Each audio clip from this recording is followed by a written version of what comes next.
Bit breezy today, as you mentioned, so it's going to be interesting to see what kind of tactic Ben Shelton starts to take on his serve.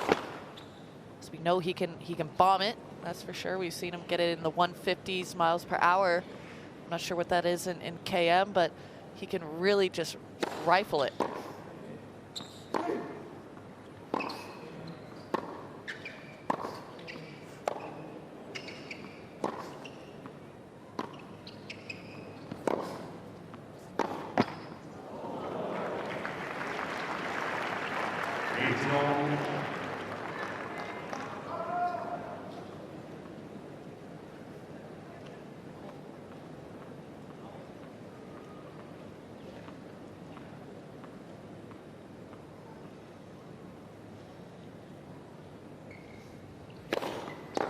He served at 60% of first serves into play, converting 74% against Nakashima, 12 aces. So, you know, not redlining those figures, but solid.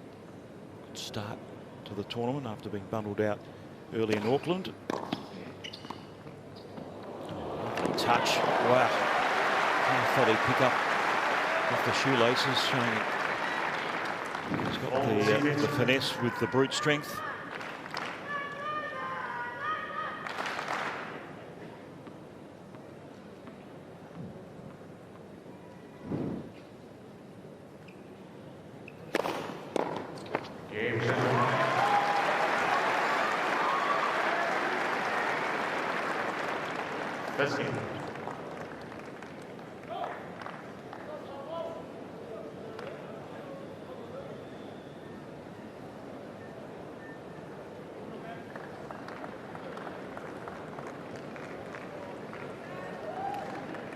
Interesting stage of Correno Busta's career. He's been battling injuries in the last few years.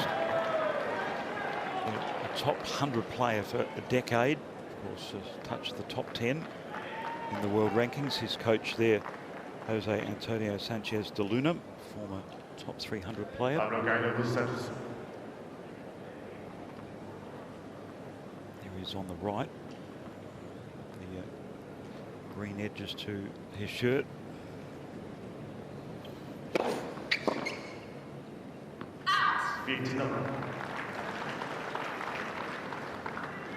Correno Busta played for Spain in the United Cup, winning one of the 2 singles matches he contested. Defeated Alexander Shevchenko of Kazakhstan, but lost to Stefanos Tsitsipas.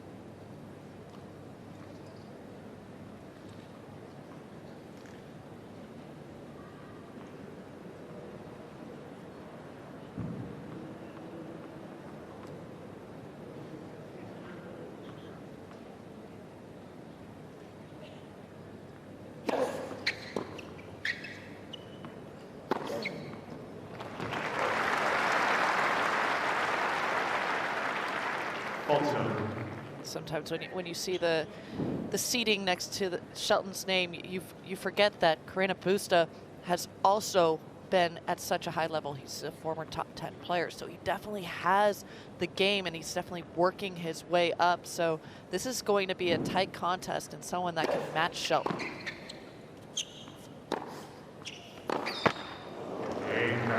Holds to love, so positive start for the veteran who went to Auckland.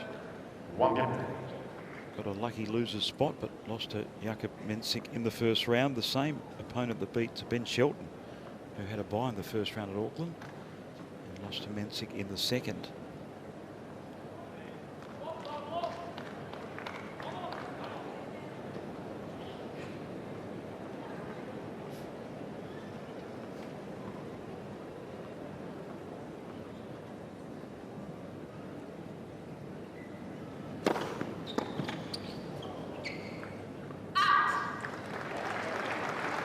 So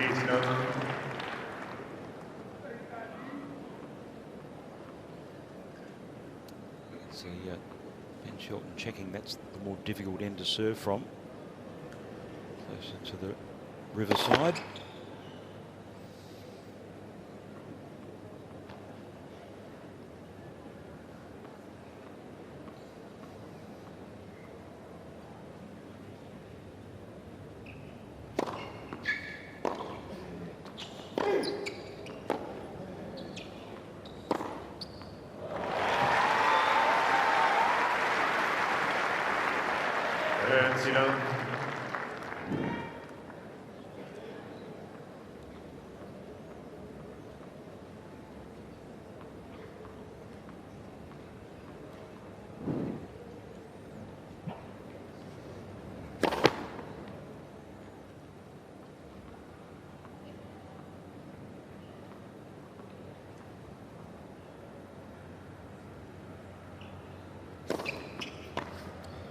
Smart play, just adjusting the ball toss. Looked up a number of times in this game. Trying to judge what angle he tosses the ball and strikes it at the apex.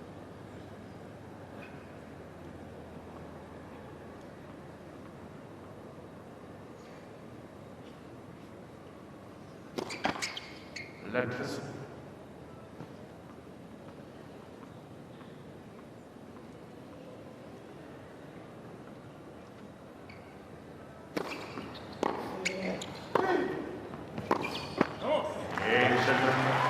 Server dominating in the first 3 games. Shelton holding the love after losing just 1 point on his opening serve, and he leads 2-1 first set.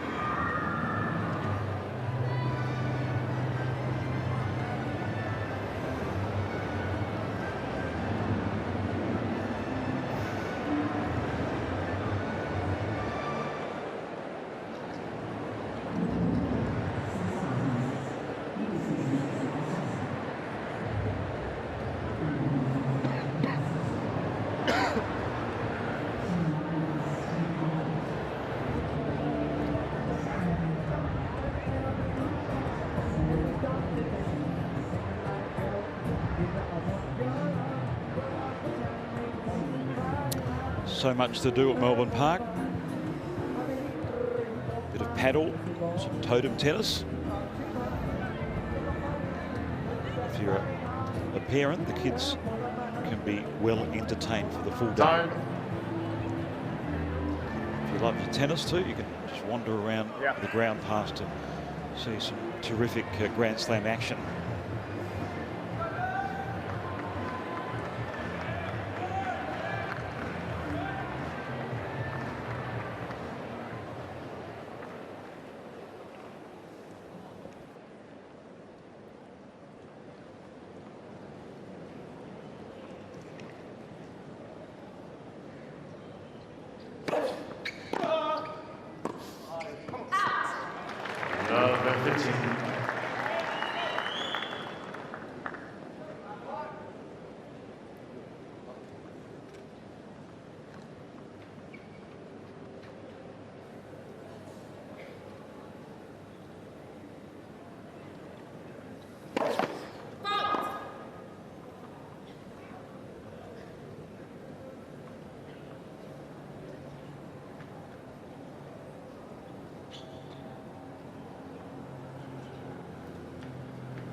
That's really sharp work there by Correno Busta. And don't forget that Correno Busta is an accomplished doubles player, so the rushing of the net to put pressure on him, it might not work in the same fashion that it would that someone has not that played as much doubles as the Spaniard.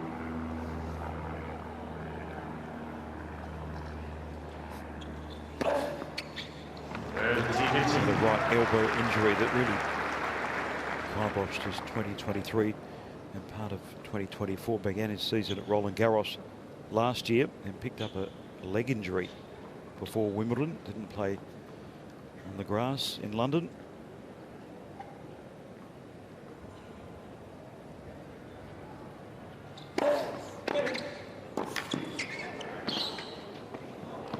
Wide. Great stretch volley there by the veteran.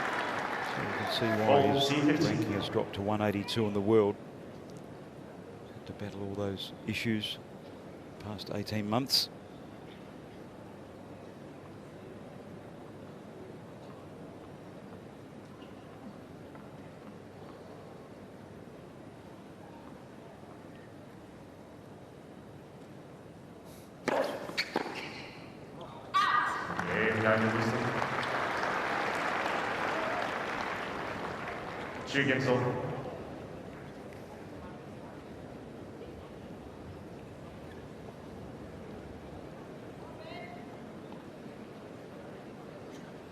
Best results last year.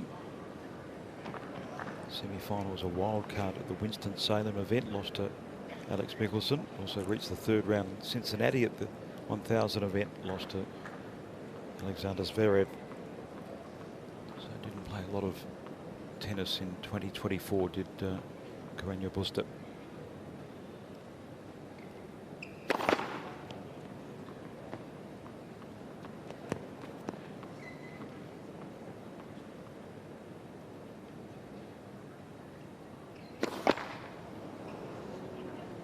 Love it.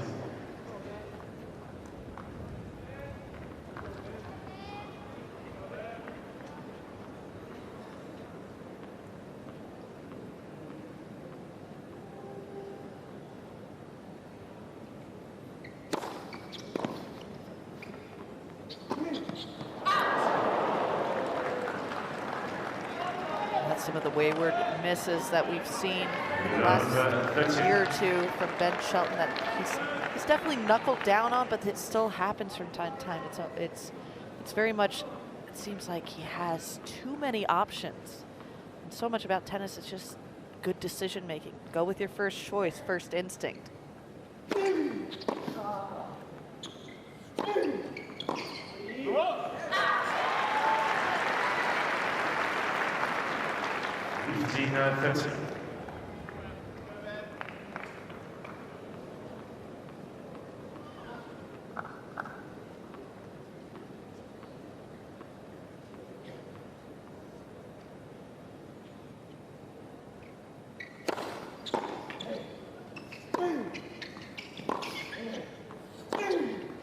Such an aggressive position right on top of the baseline, hammering that forehand up the line. He's going a bit heavier on that first forehand to really work the backhand of Correno Busta. Opens up the down the line to be able to cut the angle, move forward into the court just like he did there.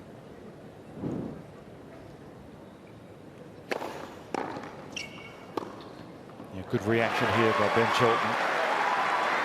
A little scrappy early in the game.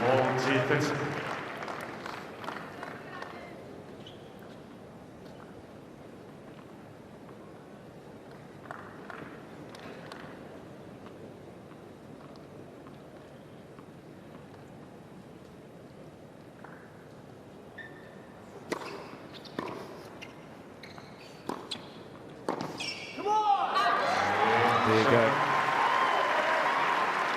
Composed point. Pulling his opponent wide and holding for a 3-2 advantage in the opening set.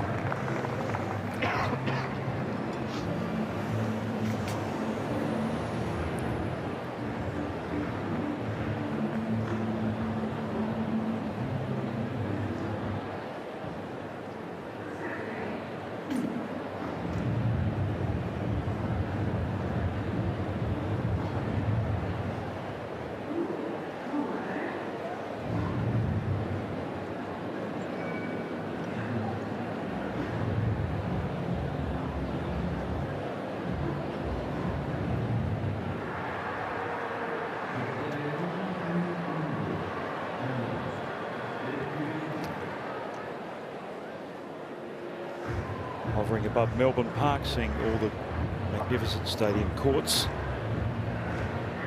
Time. River winding its way to the centre of Melbourne. And under the tower there is Ben Shelton leading 3-2. Game's on serve in the opening set.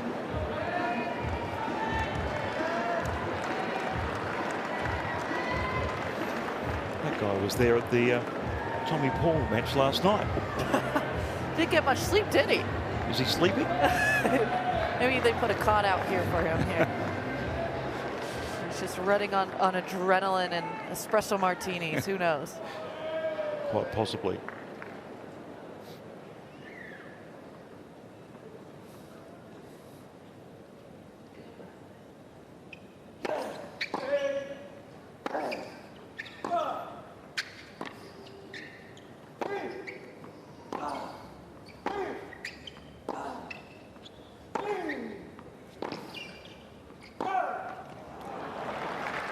Got the change of direction he was looking for, Ben Shelton. Court was open, but couldn't come up with a backhand winner. Yeah, it's going to be difficult out here with the windy conditions to be able to execute these really fine details, just because the ball is really taken by the wind one way or another, and I think it's just going to continue all match. But it's finding your range. It's still early goings of the match.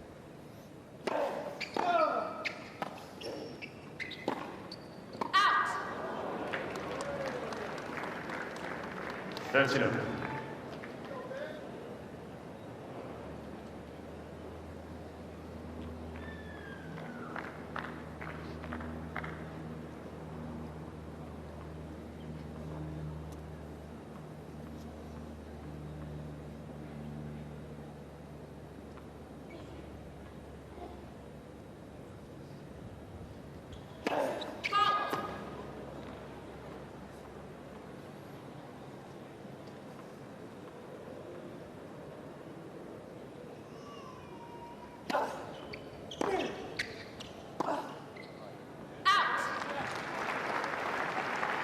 T15.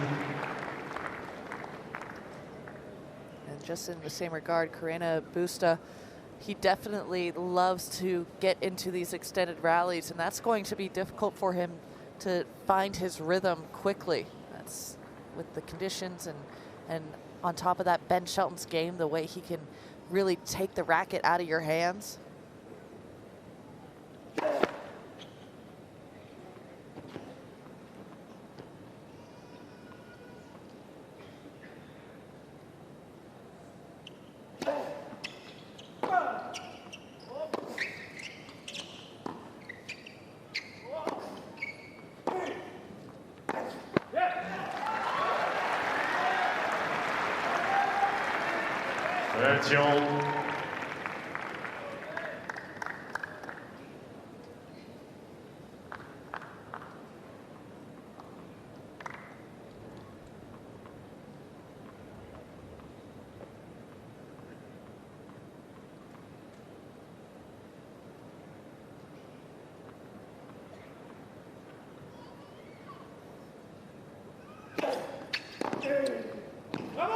Not too good. Pushing into court, cutting off the angle. Winning a break point.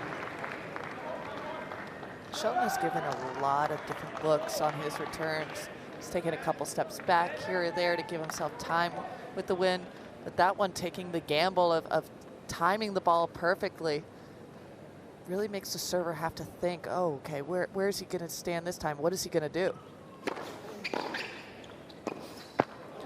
He's caught the neck of the racket, and he's played really fast, aggressive tennis in that game. And Shelton breaking for 4-2. Shelton needs 4 games to 2.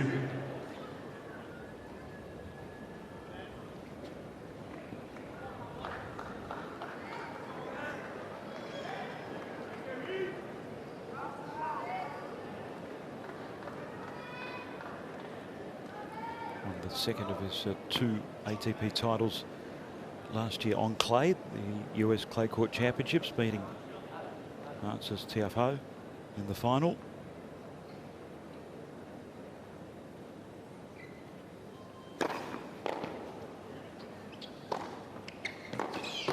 I know, Coco, the US clay is a little different to the red stuff in Europe. It was, showed a different dimension to Ben's game. Well, he started to spend some time at Orlando at the USTA training facility, which they do get the real stuff out there.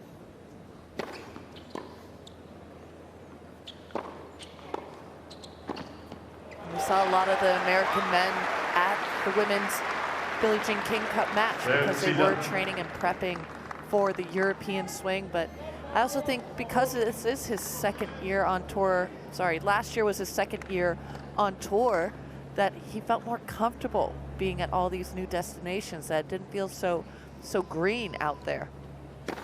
Let person.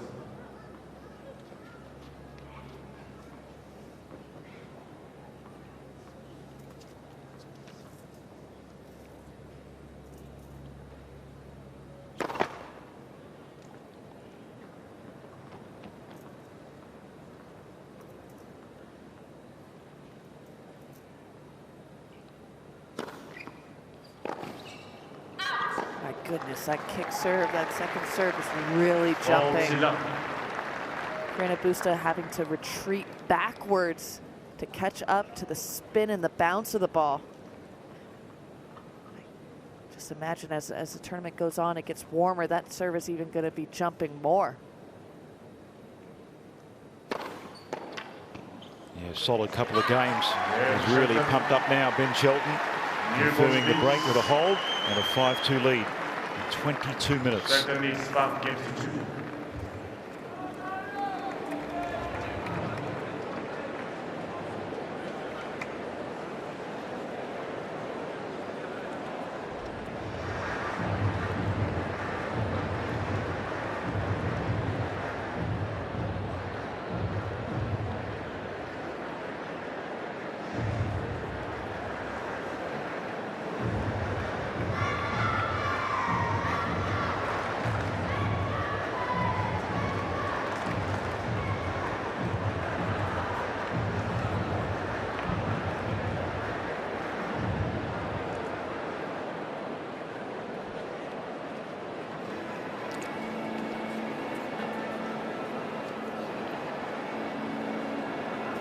Dad Brian would be pretty happy, as well as the US fans following Ben Shelton on Kia Arena.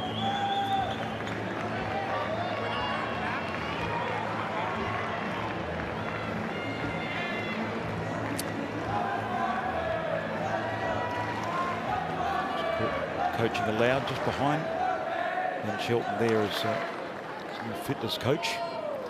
Just going across, change of racket.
Just the service game he was looking for, to stay in touch.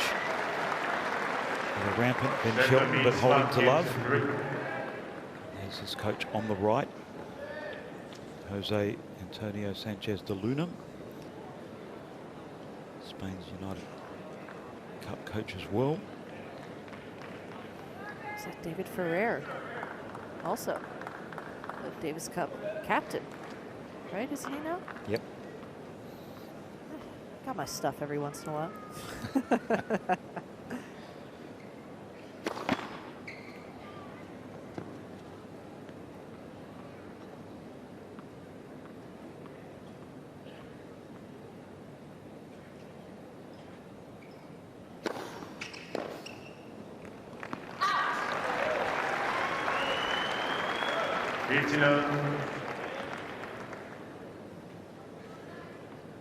That's going to just be a constant battle for Correno Busta of when he is dealing with the Ben Shelton serve.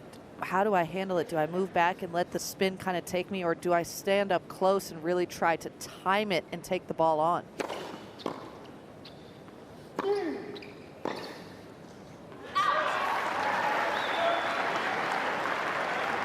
There it is. Signal to his father, who's smiling. It was obviously hitting through the court. Signalling that's the best tactic. I've watched quite a few matches of Ben's, and his dad is always saying something that is more to work on his game a lot of the time. Like you'll hear him say, if they catch it on the mic, okay, serve and volley at least once this game. Just still a work in progress, because Ben is still not a complete player as we have seen the top of the game of Carlos Alcaraz or Jannik Sinner, where they kind of know the timing of how to play.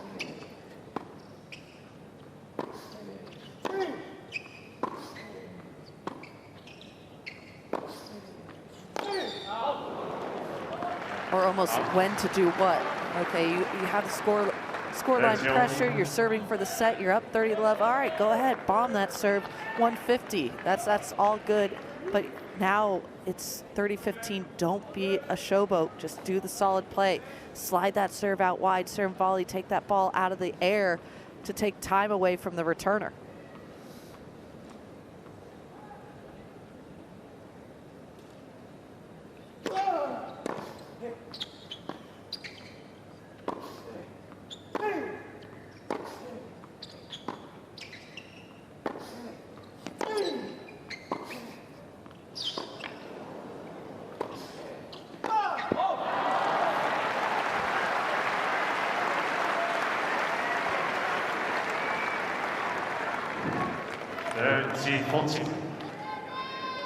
These are the baseline exchanges that Correno Busta wants to get into more and more. Just making Ben move side to side, hit that running forehand a lot throughout this match.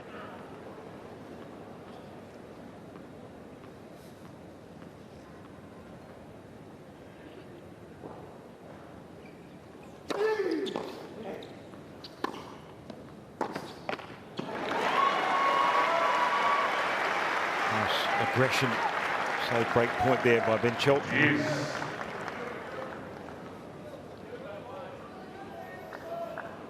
Prepared to back himself a net if required, but it wasn't then.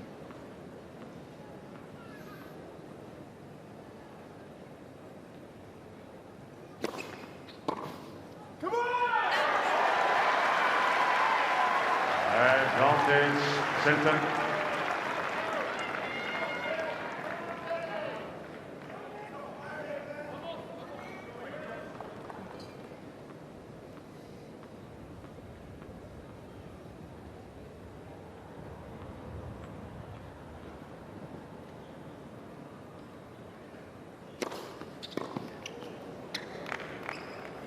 Jumping serve to confirm the set for Ben Shelton with just the solitary break to survive the test in that service game. 29 minutes, claiming the first set, 6 games to 3.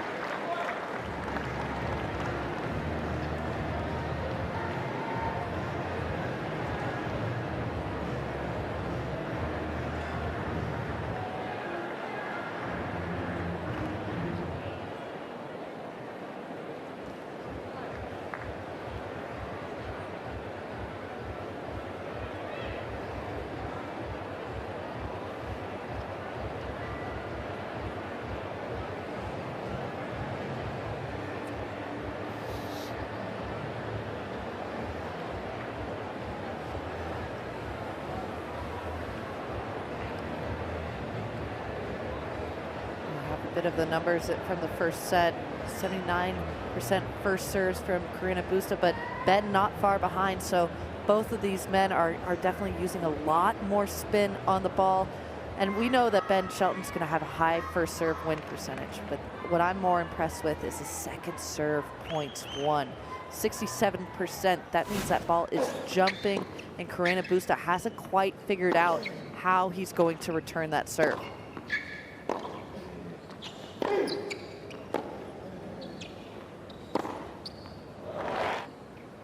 Time.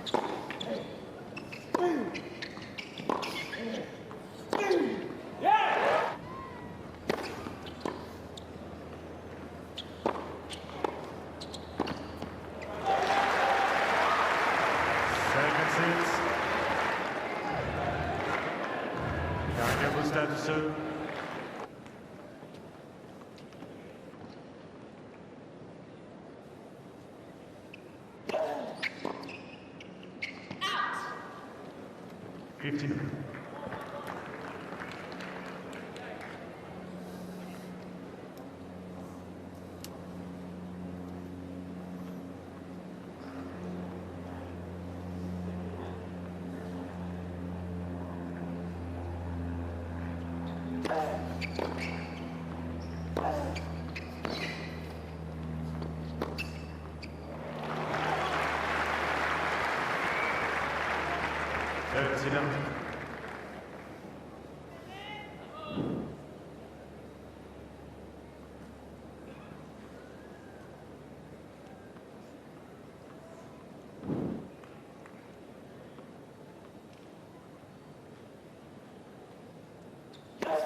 We'll be looking to delve into his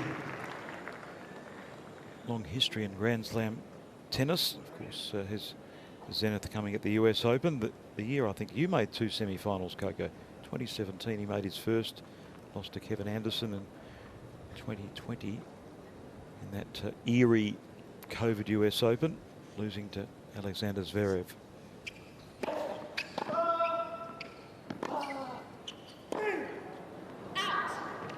One of the few Spaniards that actually enjoys the hard courts. That's where he's had a majority of his success. And he does have a bit of a flatter style of play on his ball. Not as much spin as we'll see from maybe the likes of Carlos Alcaraz.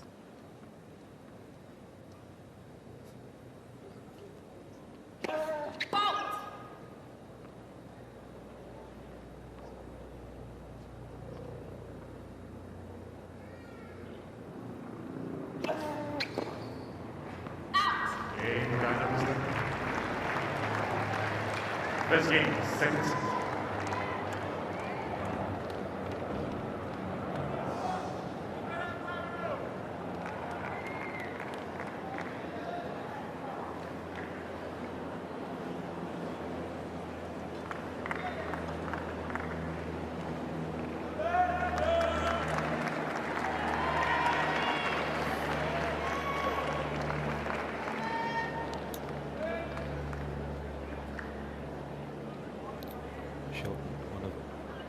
Healthy 81% of first serves into play and a solid 67% of his second deliveries. So he operated pretty effectively on serve in the first set.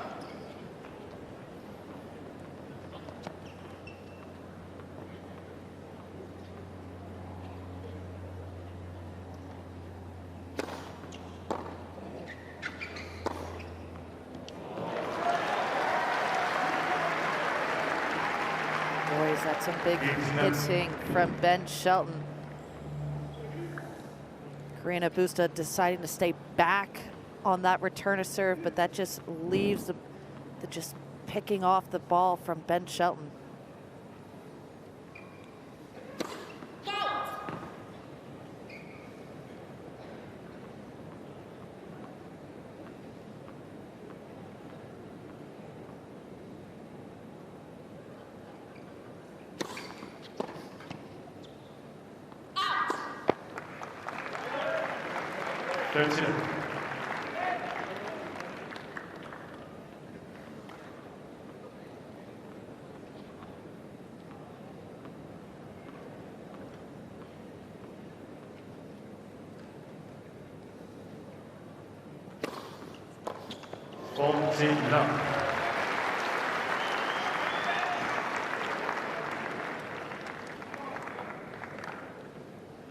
favorite thing about Ben Shelton's serving patterns is the way he's able to make the ball bend.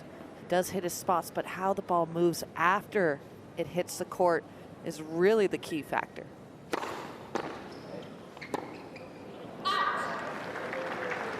That's why I don't find his flat serve like he just hit there as effective. Yes, that was 213 Ks, and that is fast, but it didn't go anywhere. It kind of went more right into the sweet spot of Correno Busta, and all these players at this level are so good when it's right in the hitting zone.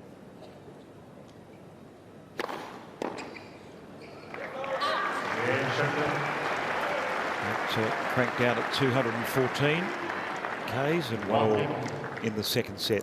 Just behind Brian Shelton there is, you can get a shot behind the man in the beard. Yeah, just there. Rashard Langford, the new fitness coach of Ben Shelton, former Kansas City Chiefs fitness advisor in the NFL in America. Yeah, he's been with the USTA for quite a bit. He's helped a number of American players, both men and women. USTA does a great job of allowing all their fitness trainers to be pretty available for any player in need.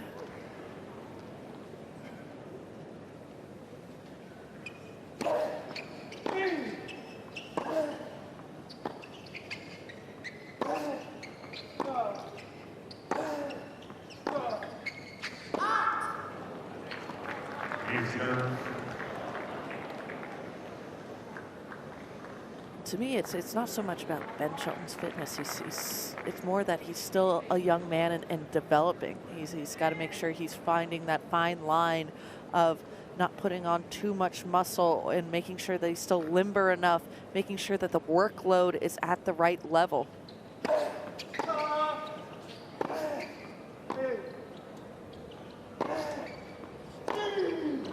The ability to just ramp it up, accelerate through the court. Mark Sinner is such an exciting player to watch. And this chip, it's just sitting up, but it's more of just how it sets up the forehand. He knows where Correno Busta likes to go, hit that forehand inside out. A lot of the clay quarters love to go into that play, so that just sets up the opening for the down the line forehand.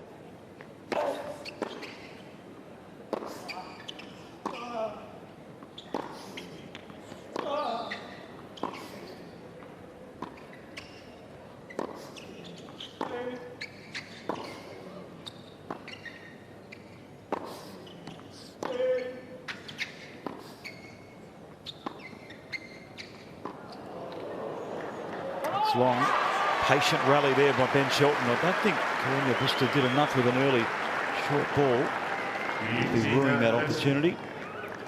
I think that's more due to the wind. It's definitely gusting out there, and it's hard to, when you're going through those different spells of you're down the set, so you don't want to get into trouble in your service game, but also you're dealing with the conditions. Do I attack here? Is the wind going to blow my shot a little bit deeper, or am I going to just have to push it back and reset?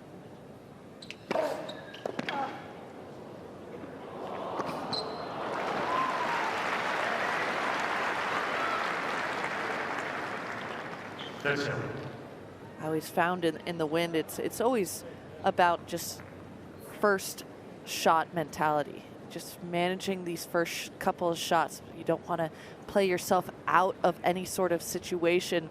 You want to go high percentage. You want to go with really hard footwork. Let's hear the squeaks in the step. Get low. Make sure you're able to adjust at any point in time.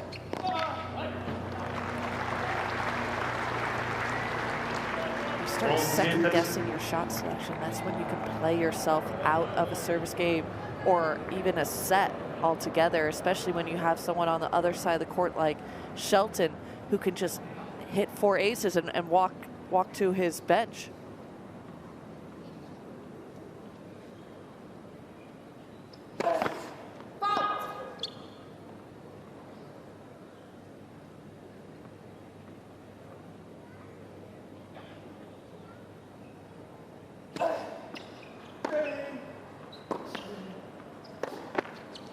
He's had to work hard, but he's got the service he was looking for. Service hold. Correno Busta maybe can apply some scoreboard pressure in the second set. He leads by 2 games to 1.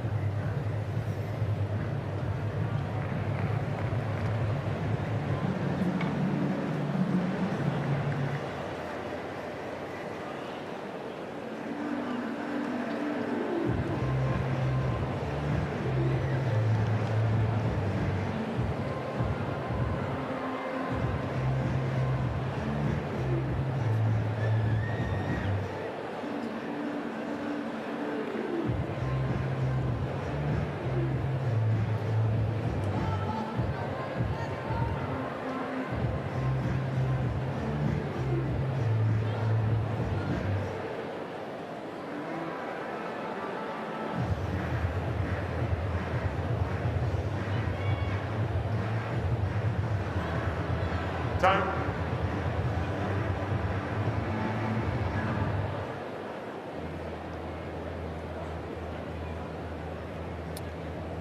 Hovering above Kia Arena. Very popular destination for fans with a ground pass. Certainly today we've got a great lineup of second round action. Ben Shelton's claimed the first set 6-3. Game's on serve in the second.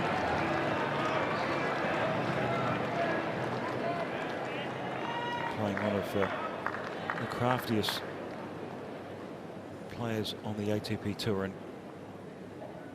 Pablo Carreno Busta.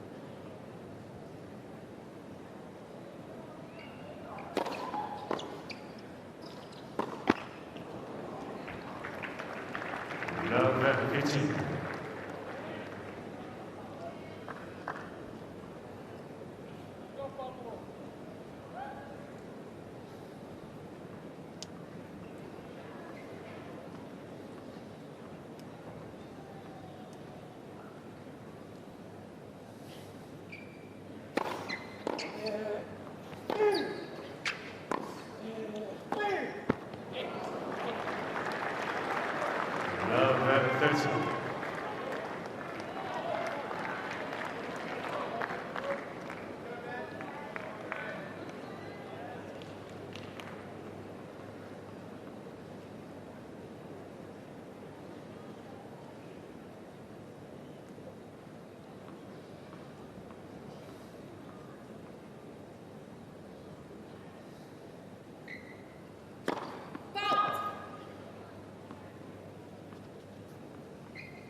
Dropped his guard in this game. A couple of unforced errors. So leaves down love 40 with Correno Busta serving first in the second.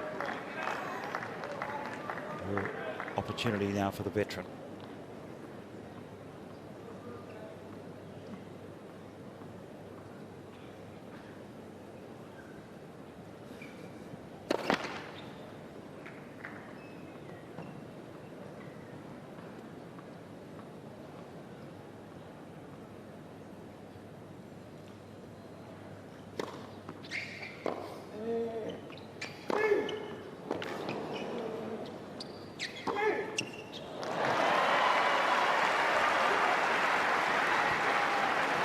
Really professional response there from Shelton. That was a big forehand he hit from the back of the court. You could see the athleticism in that shot, but this shot here was almost more intelligent, just straight down the middle, expecting Correno Busta to be able to be cutting to one side or the other.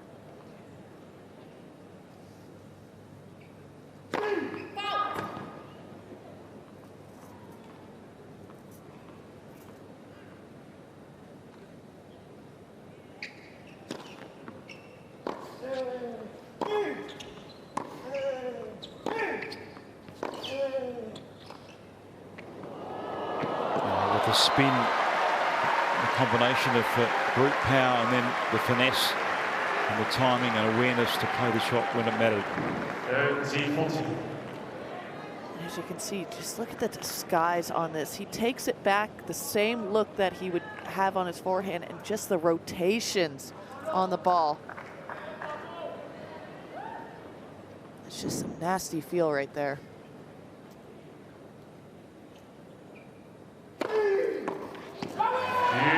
There you go.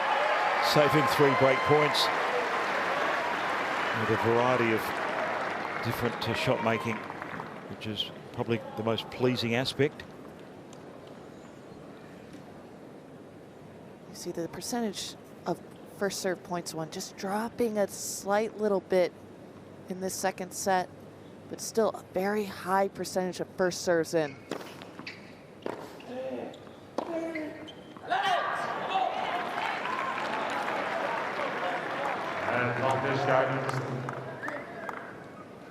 And this is something that Ben and his dad have been speaking about. When to go spinny as a first serve to make sure it gets in, and how to do that. Yes, the sun is starting to peek out. He's on the sunny side of the court, and it's windy. He's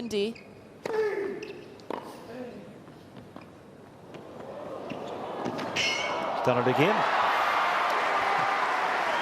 I've always wondered why, Coco, when it's sunny conditions and you get this from the river end of most of the stadium courts, why the players don't perhaps adopt sunglasses and a cap. The old-fashioned technique. I think you get so used to playing a certain way. I couldn't play with sunglasses just because I thought I lost my peripheral. Yeah. That was the reason, but I always played with a visor. Even when it was nighttime, I just got used to having it on my head. And the one time I tried it on the Asian swing towards the end of the year, I wore a headband. Didn't work the same. Didn't feel the same. I kept grabbing for a cap that wasn't there. You just get used to little like idiosyncrasies that you're used to. We see Novak going to sometimes a cap if it's a really hot day. Other times without. It's just all preferences. You know, we're fickle beasts. Yes, especially tennis players. Oh, that's a great response, saving 3 break points in that game, showing some heart and some tactics to get out of a tight situation.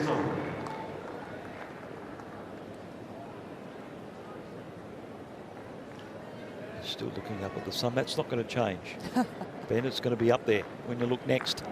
It's still something to get used to. Even though Ben does train in Florida, it's usually sunny there all the time, all points of the year.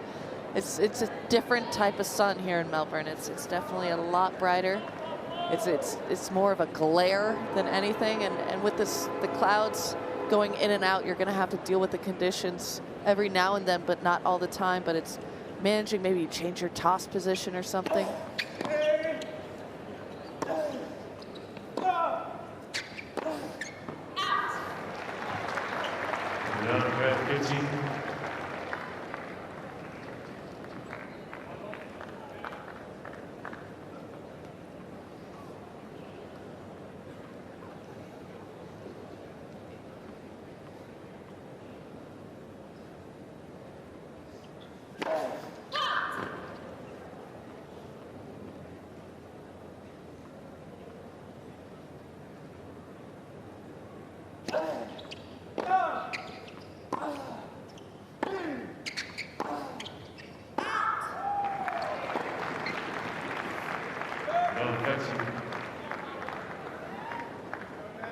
Again, the huge response continues for Shelton. He's getting right back to work, putting Correno Busta under the gun here. Defending love 30 on his service game after he had 3 breakpoint chances, if not 4, if I'm remembering correctly. 18.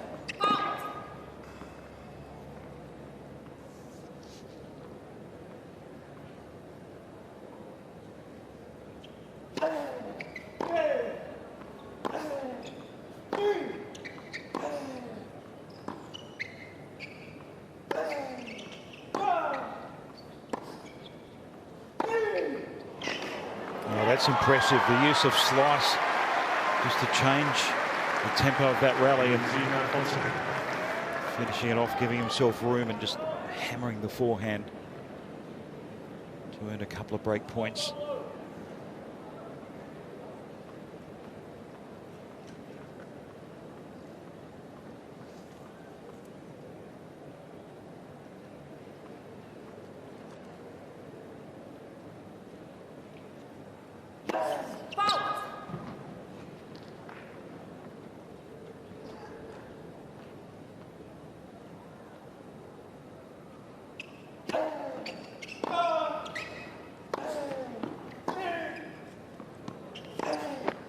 Caught the line, and he's got the break after surviving a battle in the previous game. Shelton's got the cushion. He was looking for a set and 3-2 in this second round match.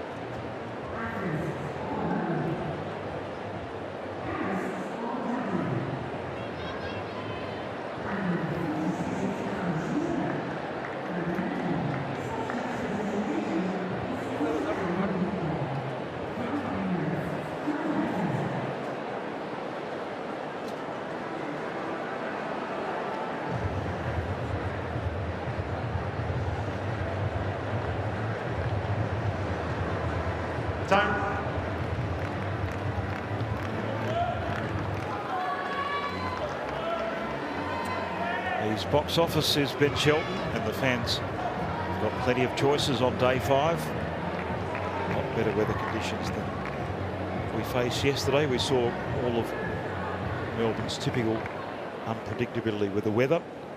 It's a great shot back from the Yarra towards Melbourne Park. Shelton serving with a service break at 3-2 in the second.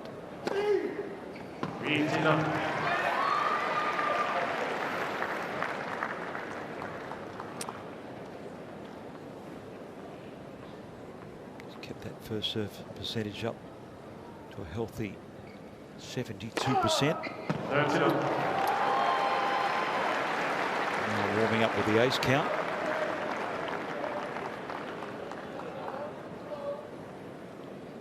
Served 12 aces in his first round match. 2 now.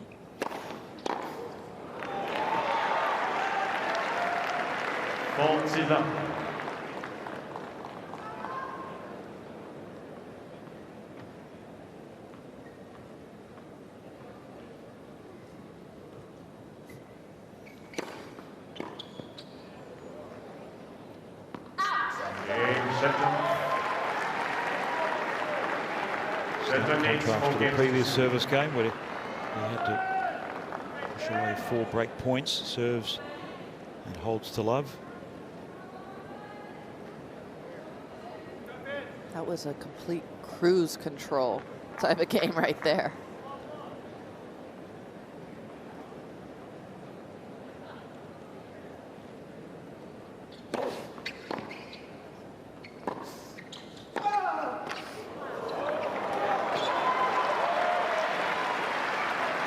Seeing it well.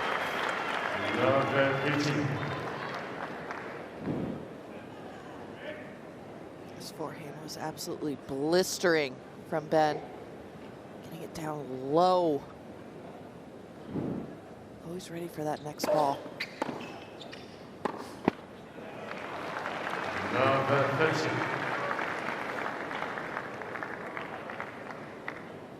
He's been in so many service games of Correno Busta just getting to 30, if not having the lead really quickly and early on.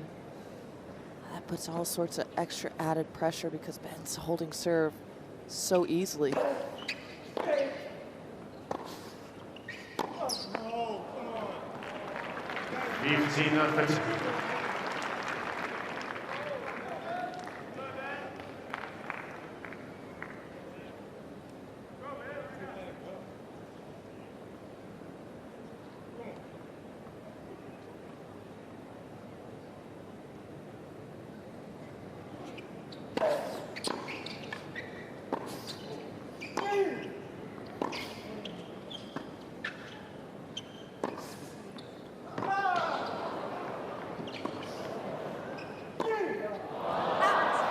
did all the hard work. Amazing defensive skills. And then the wrong shot selection with that backhand. It's amazing you see someone run in such an athletic way, and then when it gets to the easy point, their eyes just get a little big, the footwork gets a little sloppy. That was just 2 steps there to get into position instead of the 4 little ones that he probably needed.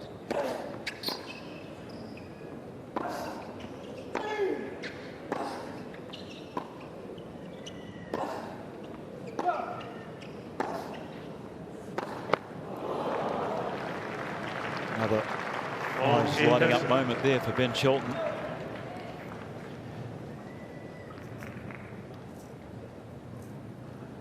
Going for everything. Trying to get that second service break, but now a game point for Correno Busta.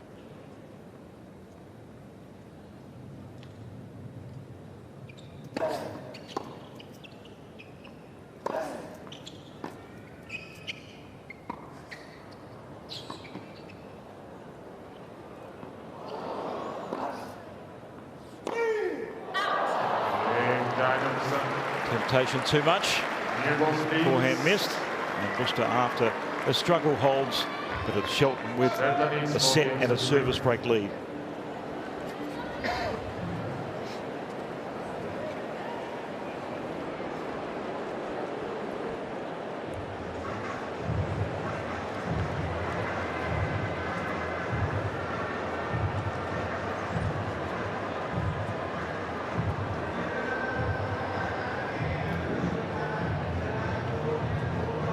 Talking about the conditions out here all match long with the wind, but the sun is really getting into play. You see Correno Busta losing the ball in the sun, having to run back and hit a backhand instead of an easy overhead. Oh, gone. See ya. We'll find you again.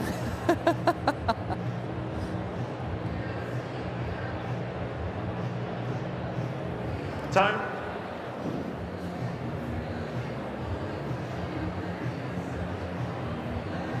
I think we've all been there where the sun just momentarily blinded you from the sight. Not quite sure. Lose the bearings real quick, but he recovered well. Held serve. Ben Shelton with the advantage for service break in the second set. Mentioned about adjusting the ball toss. He's come up with a few different variations of such. Shelton with new balls at 4-3.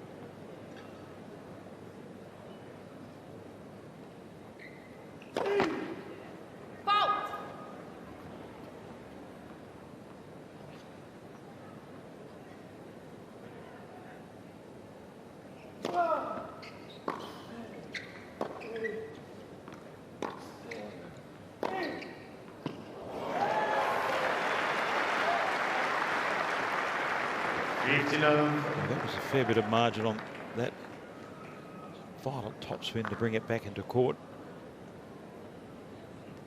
He's displaying the full array of shot making here.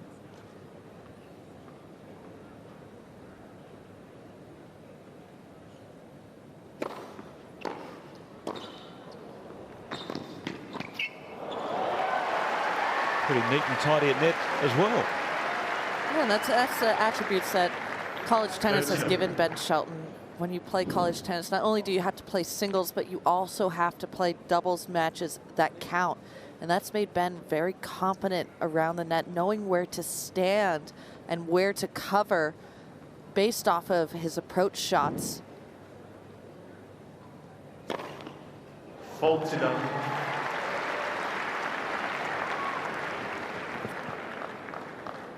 Ace number 3.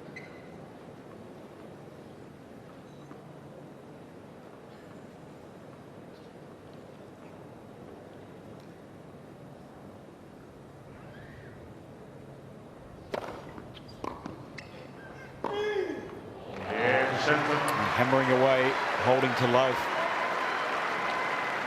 And a set and 5-3 advantage. Pretty comprehensive.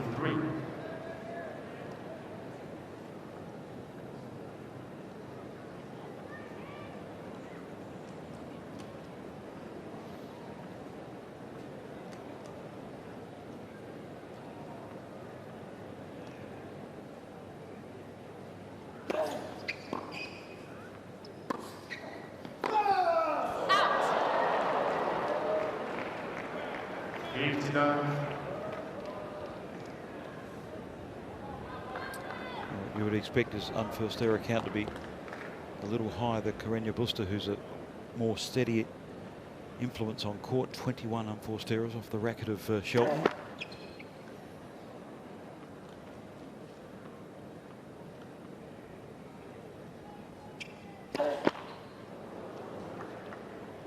And first double fault for the Spaniard.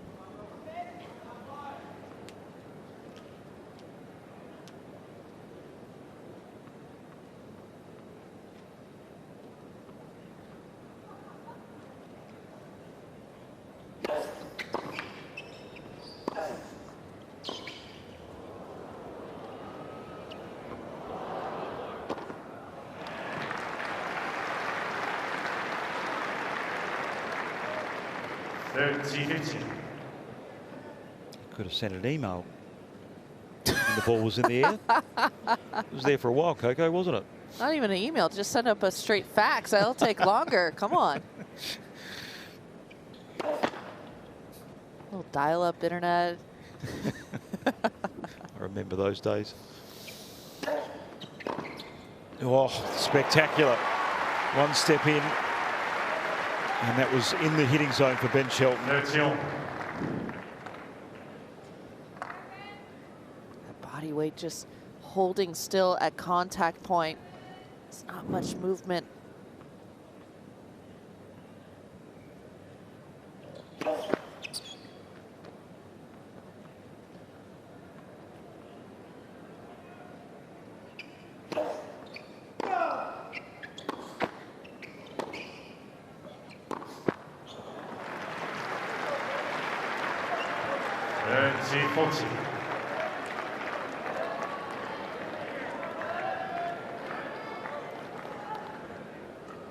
Set point now for Shelton.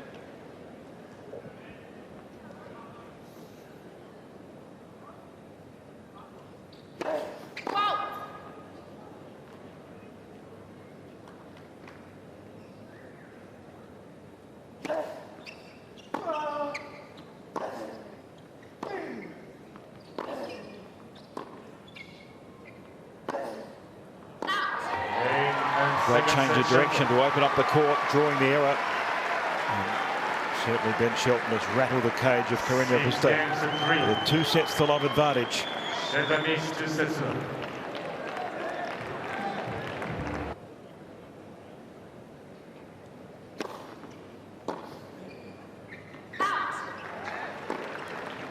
We spoke about the influence his father Brian has had on son Ben. Coached him at the University of Florida. But what about the changes he's trying to make in his game, perhaps a more transitional version in 2025? Well, like I've been speaking about, it's been based mainly off of his serve, giving him different serving patterns and different pitches to hit. For so long, Ben was just relying on his breaking ball, which is a slice out wide, and also the big fastball, the big flat T serve. And that's really something that Ben has been able to develop, is every pitch in the book. He can serve anywhere at any time. And then also realizing that he gets so many free points, and it makes his serve even better when he closes the net. He's giving an absolute tennis lesson at the moment to Correno Busta. An exhibition. Holding the love, a set in one love, or 2 sets to love in the first game of the third.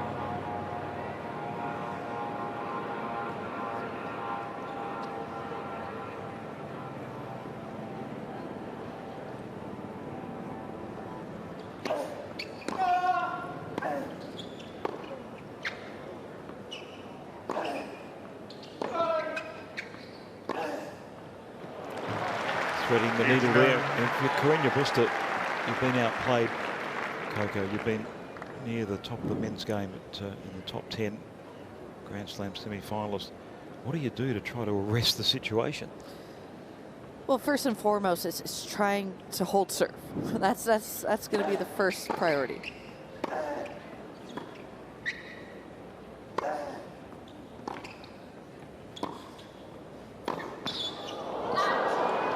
And then it's trying to figure out how you can get into Ben's service games. It's been really difficult to even get any sort of lead. The only lead he had was a love 40 opportunity in the second set, and he lost all the break points that he had, all 4 of them that he was able to get.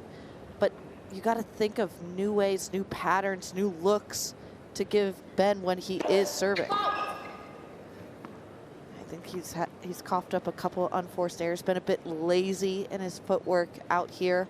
And with the conditions, you can't afford to do that.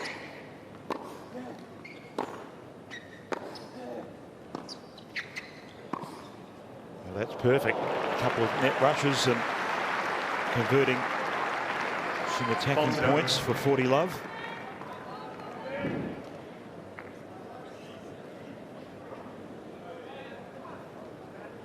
Good approach shot, pulling his opponent wide and then going in behind with a forehand volley.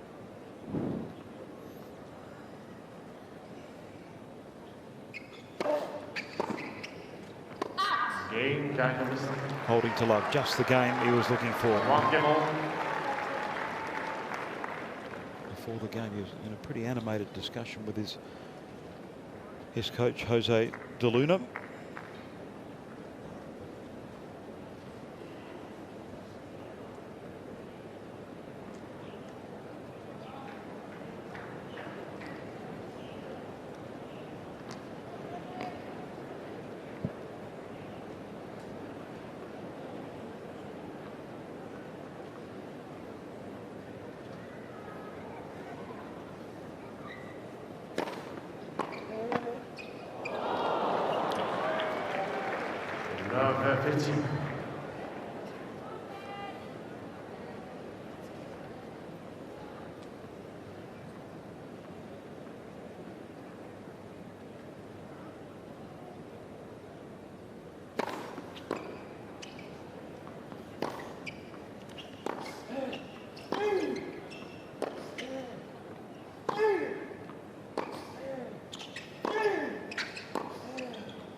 Shelton targeting the backhand of Correno Busta. Really pinning him to that corner with great weight and control.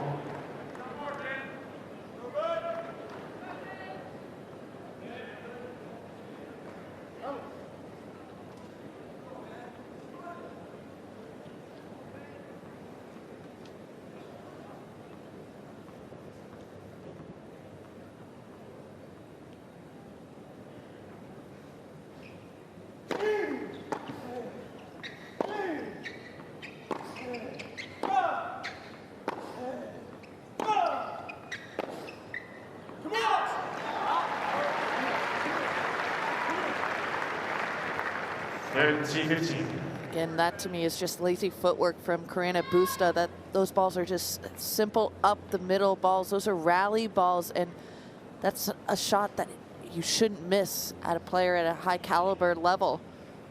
And that's all just due to footwork to me.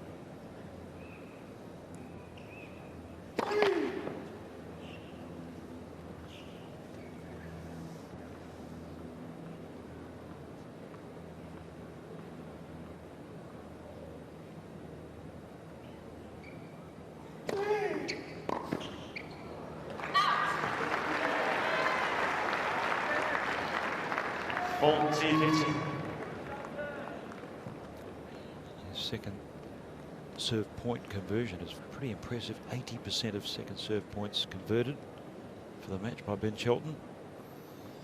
Certainly climbed from early in the second set when it was a lot lower.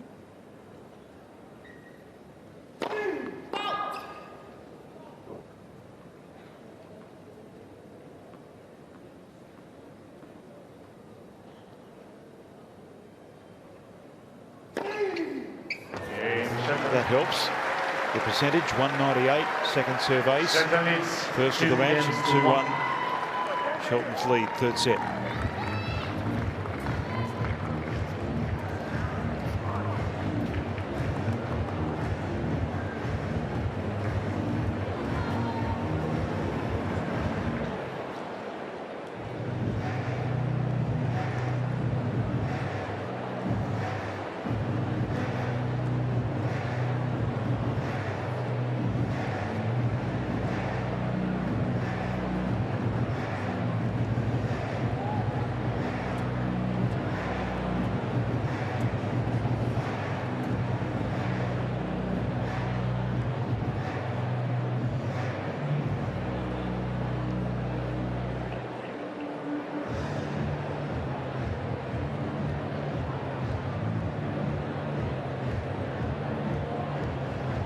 Time. Ben Shelton, 2 sets to love, 2-1 games on serve in this third. I suppose the question many fans of US tennis are asking Coco Vandeweghe is who's going to be the first of the golden generation to win a Grand Slam of this generation? You know, I do think that Taylor Fritz deserves a good nod just because he just made the last final of the US Open, and he's definitely made it the furthest out of the men that we speak about. But if I was a betting person, I'd put my money on Ben Shelton. Just has so much variety. He has so many options. And he's still so fresh on tour.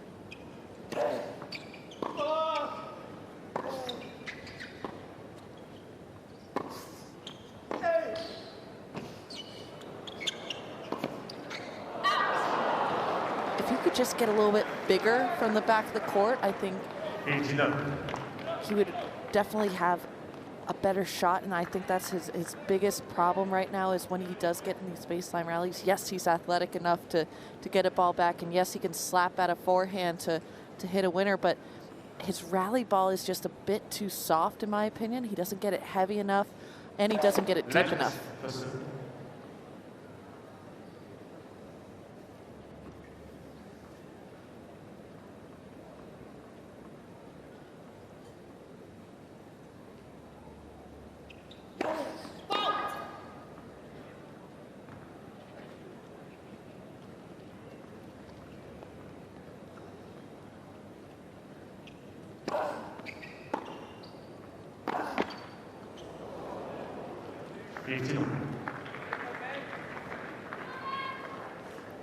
What about you? What do you think?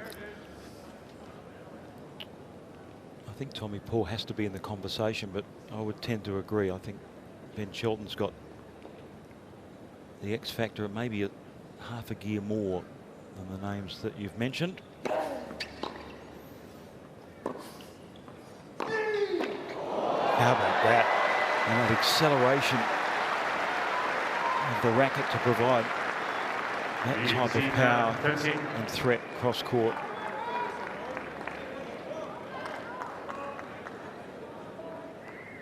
Such an exciting next generation of men's players on the ATP Tour. Let for serve.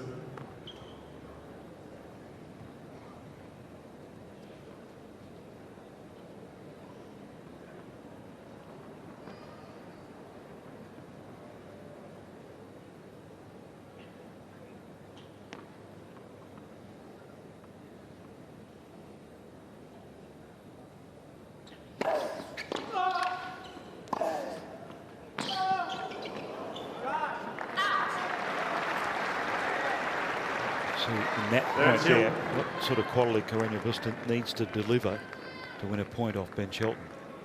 And he can do that. That's been kind of the conundrum right now throughout this whole match is he just hasn't been doing it consistently, and it's just been the lack of mental fortitude and also the footwork.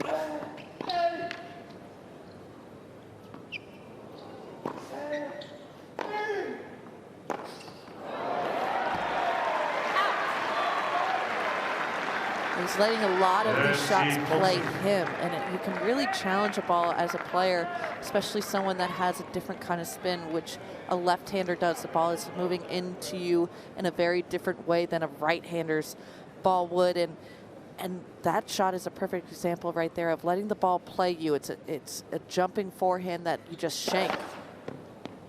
And if you get your footwork right, if you get your balance right, then the ball doesn't really play you in the same way that it is right now for Correno Busta.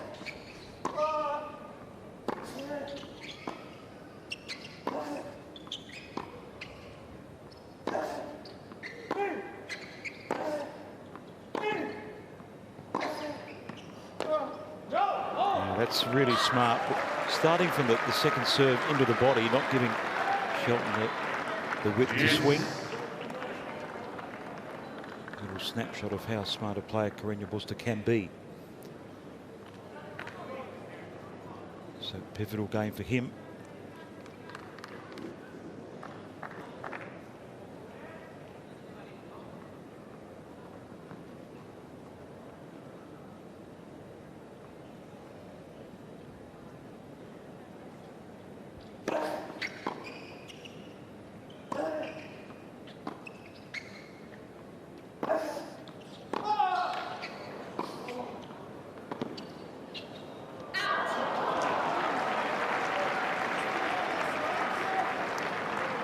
Advantage, Cain. That first slice from Shelton just really sat up here, just allowed Correno Busta to just really have his way with that backhand cross court. And then he just had Ben Shelton on the ropes.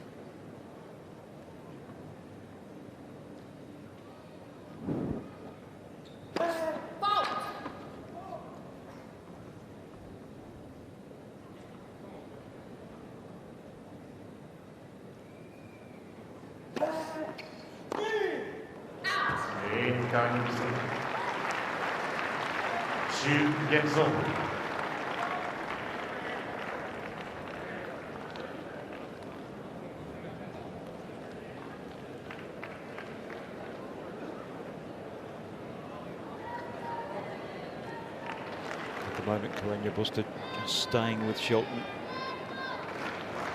The only opportunities he's had really, the fourth game of the second set, he had 4 break points. That really was the turning point. Since then, Shelton has grown in stature and not given the Spaniard too much. He serves now at 2-all in the third set.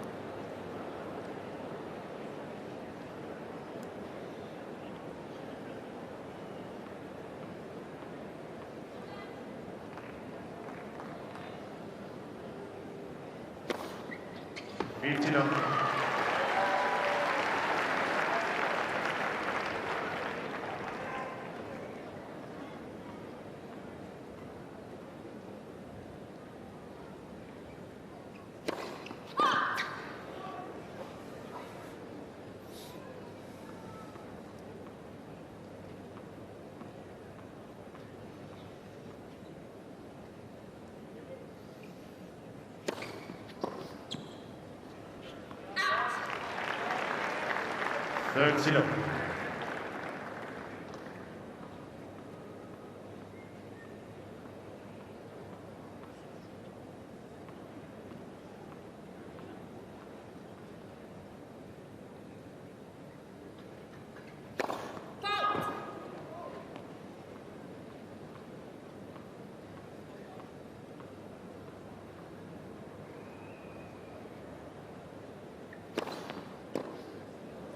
Fast arm there. So much work on that second serve. He's just had an inability to deal with the kicker in this match, Correno Busta.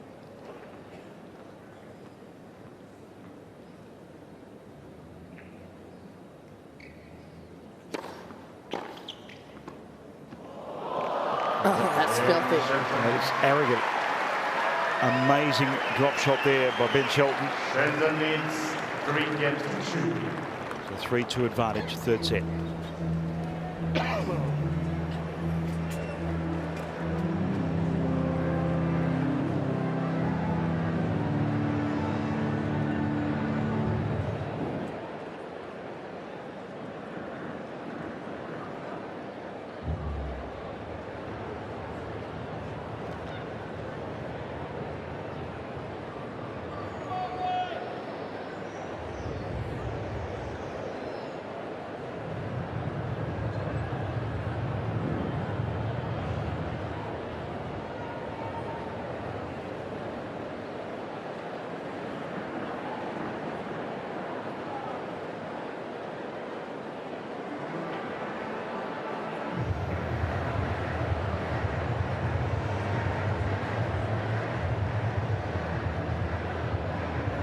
Time.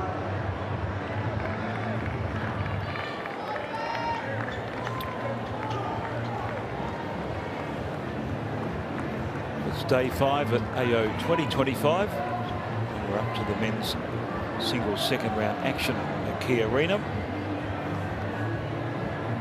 Entertaining match. Ben Shelton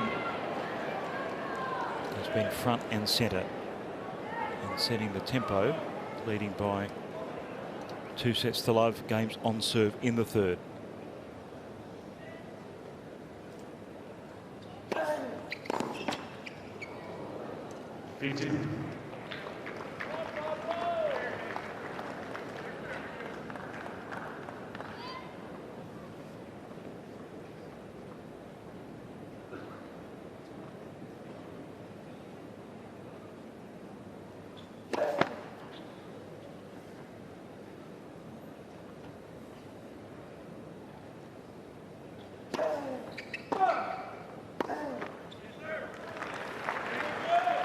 We're seeing a little bit of a generational match. 13 years difference in age.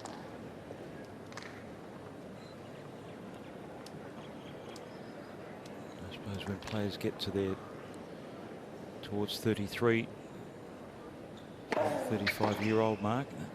A lovely forehand by Correno Busta.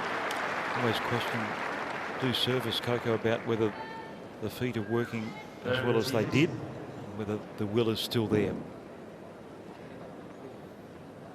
Yeah, you got to think that it still is. He's still in the fight to get back to where he once was, but there is a saying in the States, Father Time is undefeated. It's only going against him.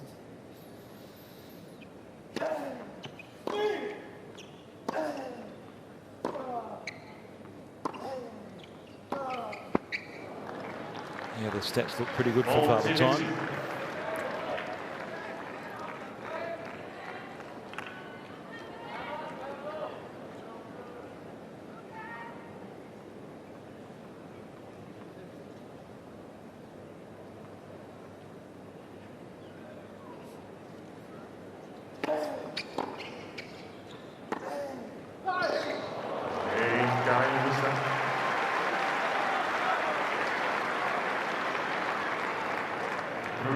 Last couple of service games, pretty comfortable for the Spaniard.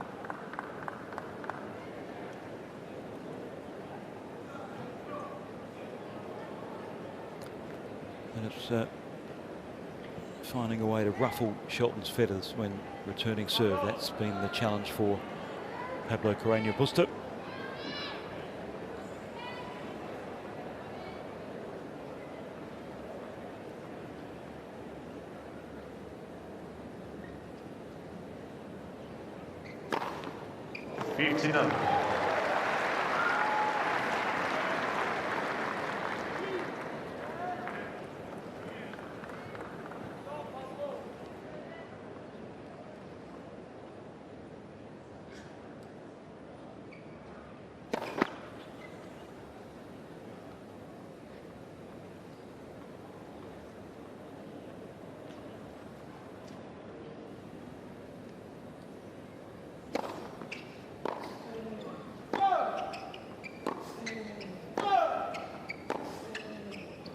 Too good. Flattening out the backhand, hitting a spot perfectly. That's more of the vintage Correno Busta that you're used to seeing. Look at the action on Ben Shelton. How quick and low and agile he gets after his serve.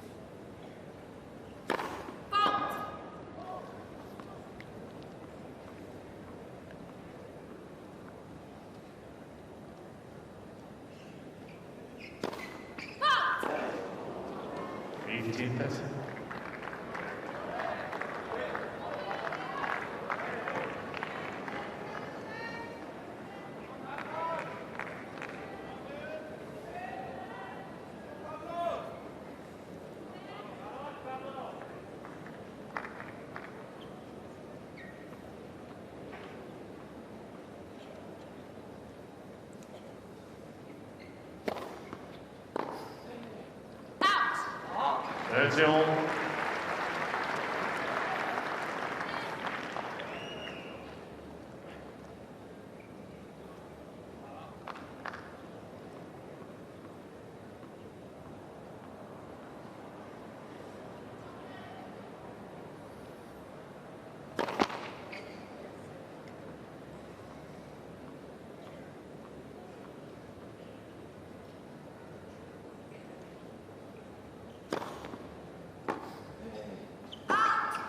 Let him off the hook there. Makeable return at 15:30, and then a second serve on the deuce court. There's only going to be a few openings. And those openings aren't that open. Yeah.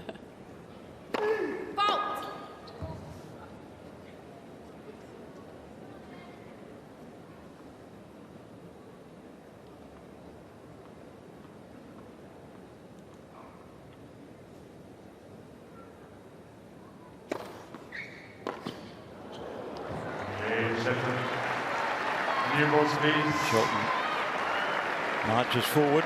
Shelton He's leads got 4 the games to 3. advantage of serving first in the third set, leads by 2 sets to love at 4-3.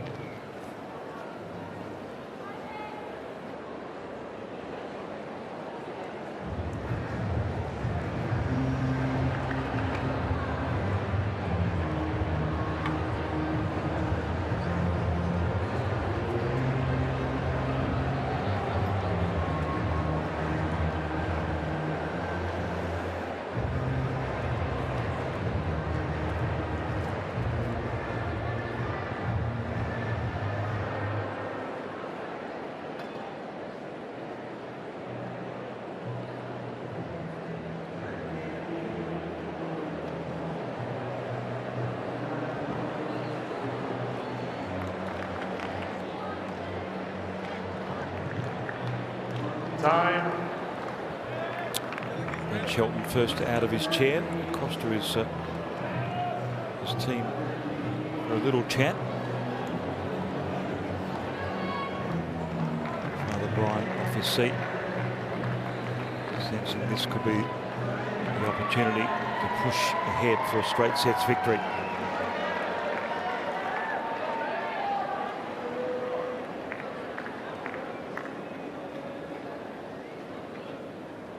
Spaniard serving with new balls at 3-4.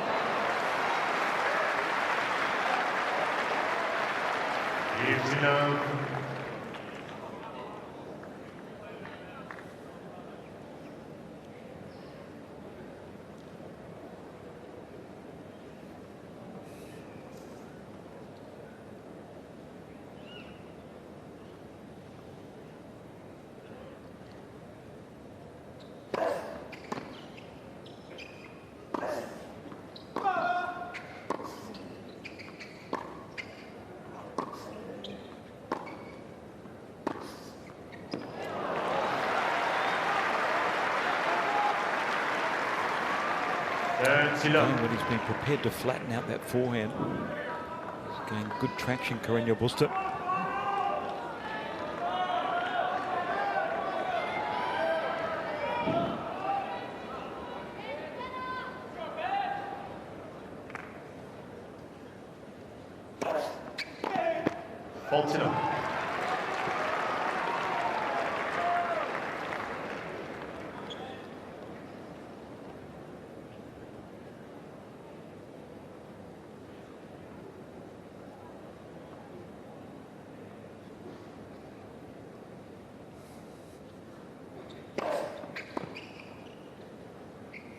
Rock solid holding to love and providing no opening whatsoever for Ben Shelton in that service game.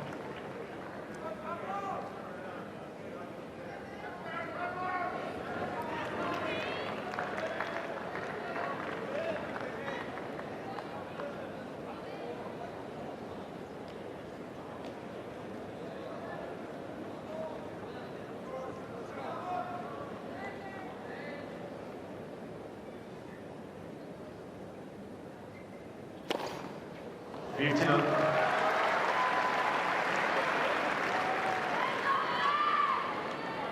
Ace number 9. 27. First serve percentage hovering around that 70% mark. Pretty consistent all match for Ben Shelton. Yeah, thank you.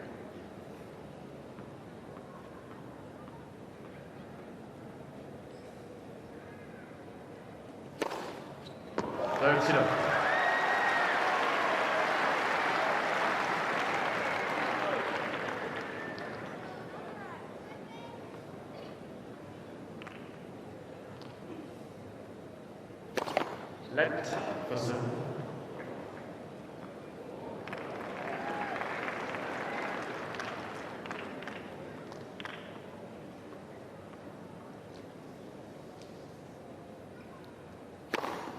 Hold it up.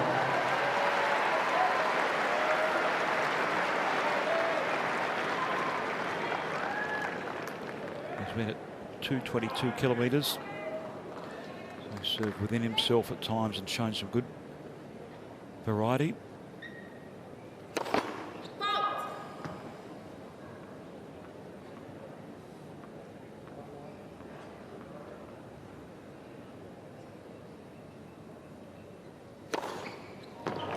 Consecutive servers held to love. Shelton has his nose in front once more. He leads by 5 games to 4 in the third. 5 games to 4.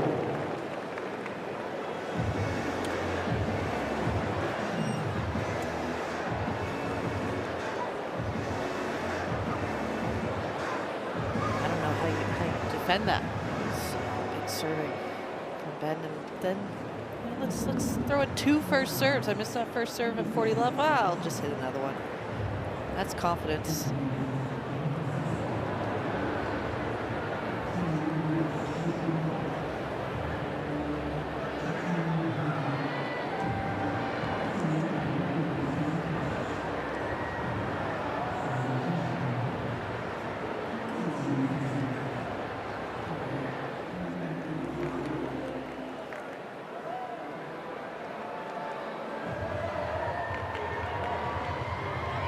Time. Well, it was straight sets against Brandon Nakashima in the first round for Ben Shelton. Looking for the same scoreline in the second.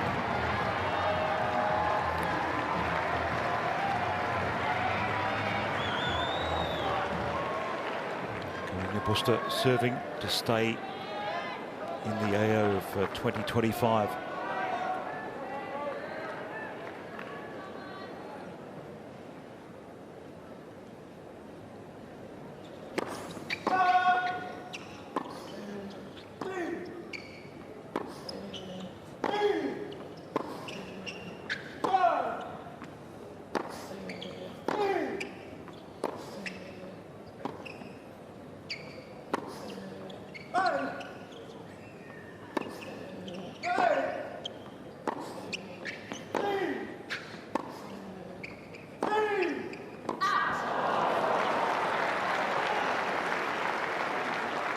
Certainly had that backhand lined up. Ben Shelton really extending that rally, using the slice on the backhand wing.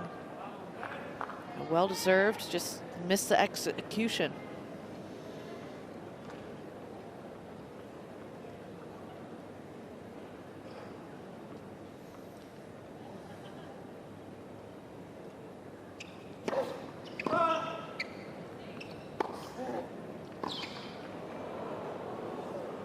Smart play, pulling Shelton out of court.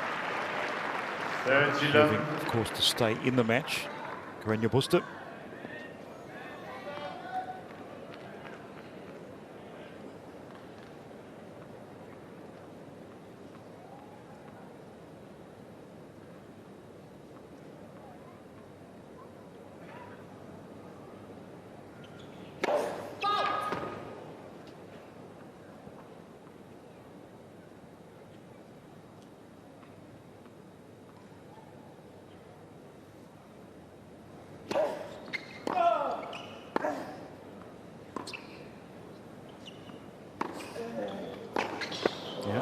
Done better in this third set, Coco. Just take A little bit more time away from Fault Shelton. it up. He's been able to get a few more serves back in play as on the Shelton serve, which frees him up when it goes to Correno Busta's service games. It allows him to be able to have a little bit more confidence in withstanding these rallies.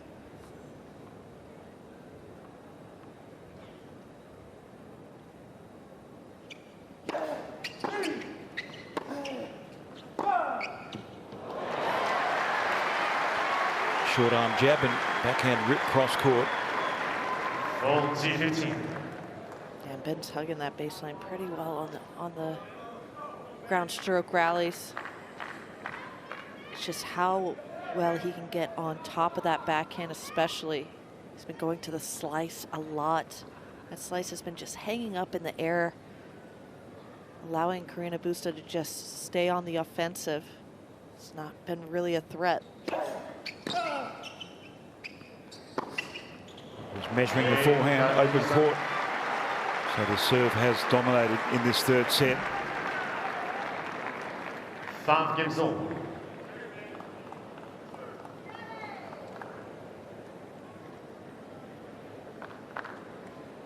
First time they've met. Father Brian pretty comfortable about the scenario.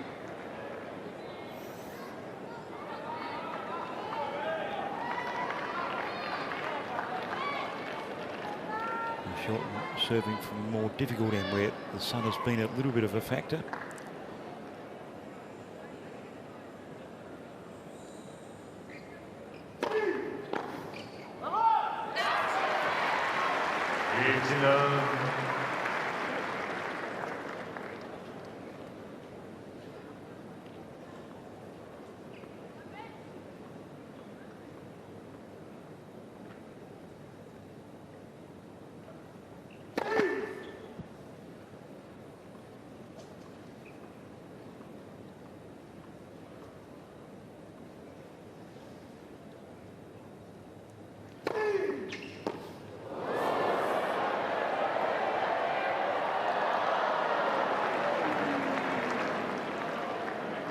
They're very critical of catching skills out here.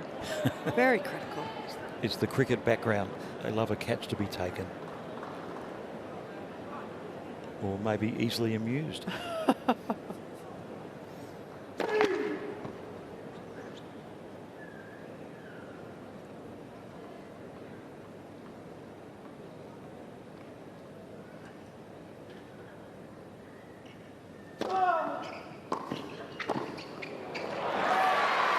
Well, his net play's been really sharp in this match. And I just love how Ben closes the net. He really just runs through these volleys, helps him get that extra stick on it. There's not much racket head movement. It's all done with his footwork and his body weight.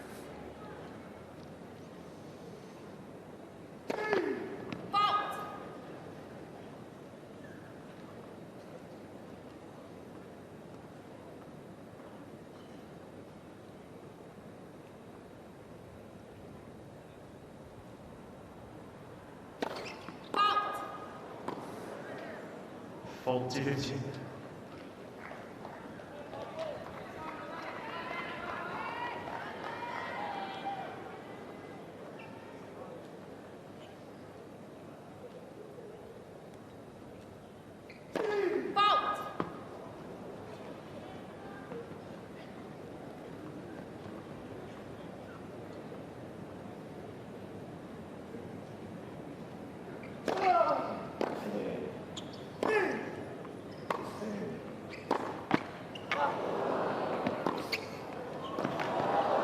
This time the net court favours Correno Busta.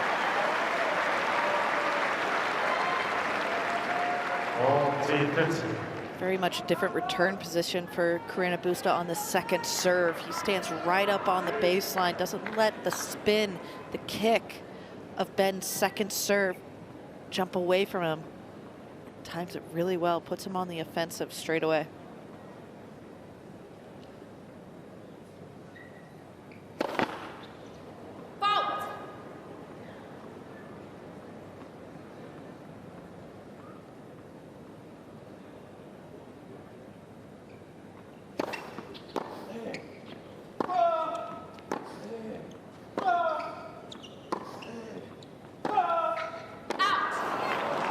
40 love becomes a slightly more difficult assignment here for Ben Shelton. See, early in that rally, had to adjust his footwork. The breeze caught hold of early shot there from Correno Busta.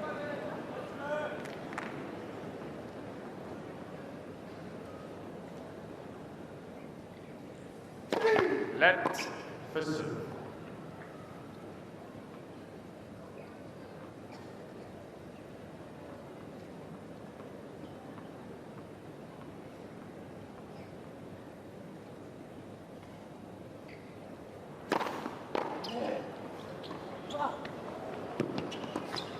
Not good enough. He played a couple of excellent drop shots. That wasn't one of them.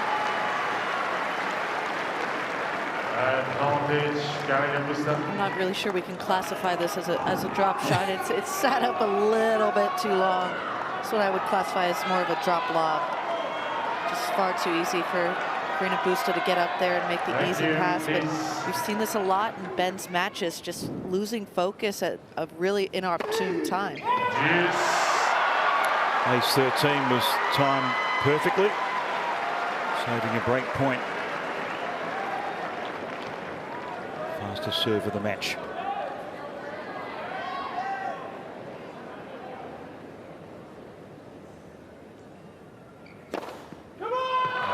Advantage, Shelton.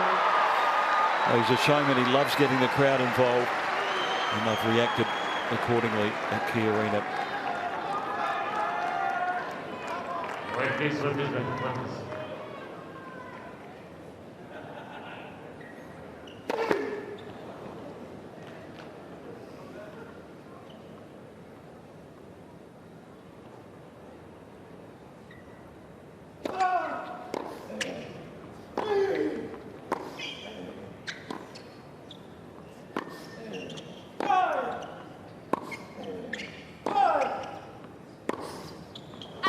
Out, going for too much on the forehand. Shelton survived a significant scare and leads by 2 sets to love in 6-5. Shelton leads 6 games to 5.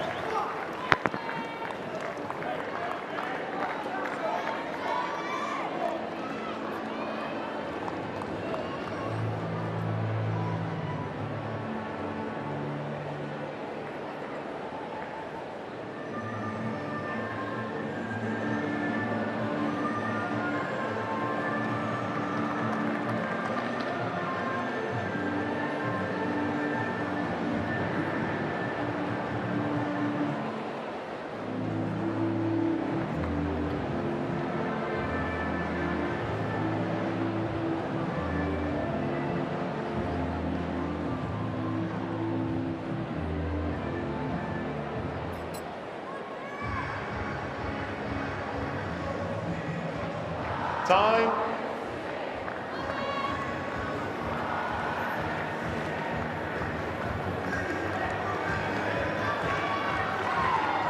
Sunny afternoon, day 5 of the AO 2025. And the explosive Ben Shelton has the advantage of 2 sets to love. And now Correno Busta serving to stay in this second round match.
Correno Busta not worried at all whenever Ben's going to that chip. He's playing it very smartly. It's not hurting him.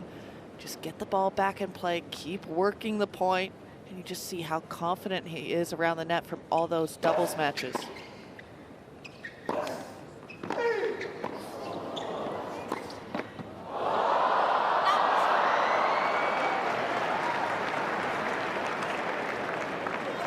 T50.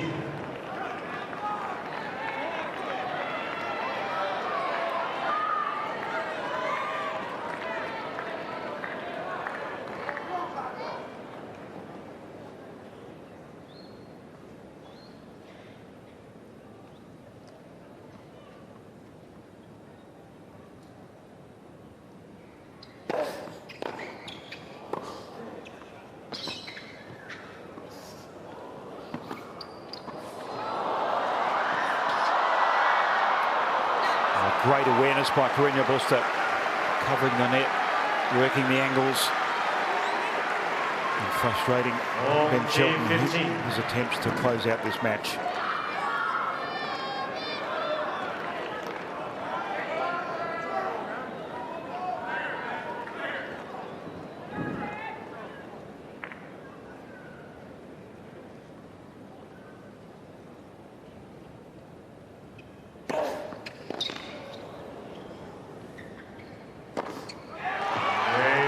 Going to a tie-break. He's been rock solid on serve in this set.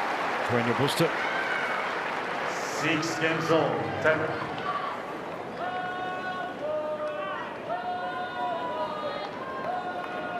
Going across to Jose De Luna, his coach, for some feedback.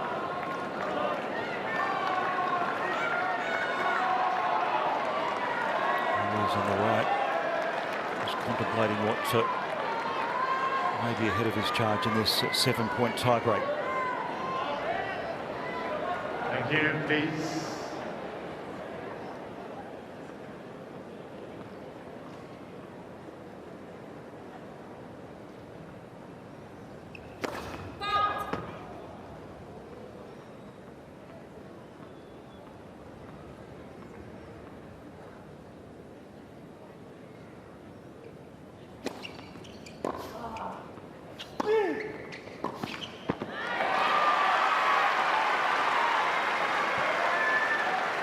Those are the important things to do at the start of a tiebreaker.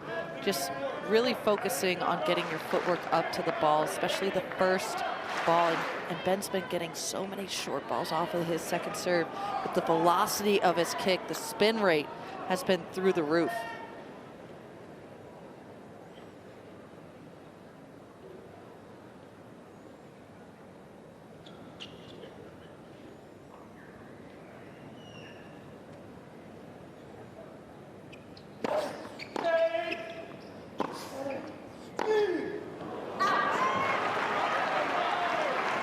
To me, that's a ball that Ben needs to get back into play cross court, get heavy with it.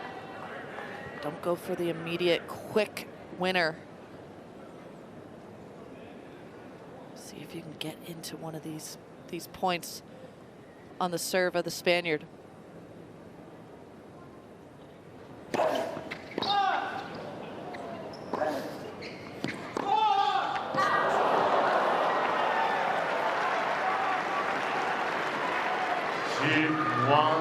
Correno Busta.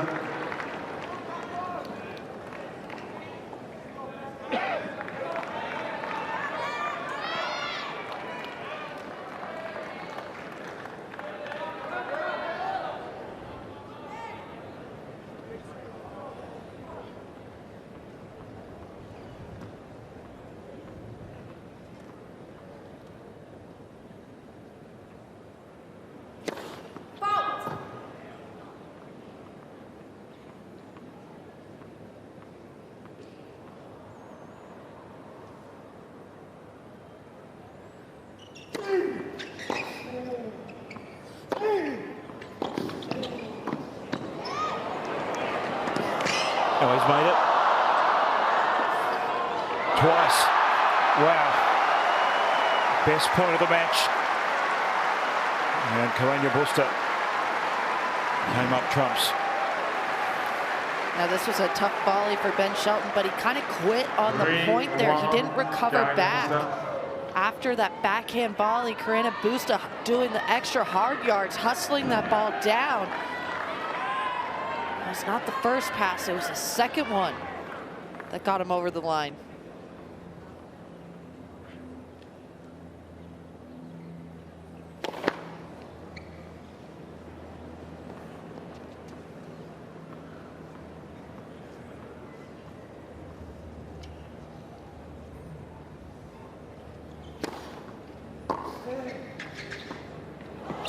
Well, it's the first time since the fourth game of the second set we've seen the serve of Ben Shelton under this type of stress.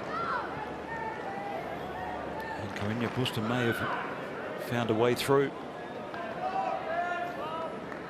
Keeps on knocking on the door. It's really been Ben just playing himself out of this tiebreaker. Just 2 loose points there. That drop shot is a prime example of just not being focused, not being engaged.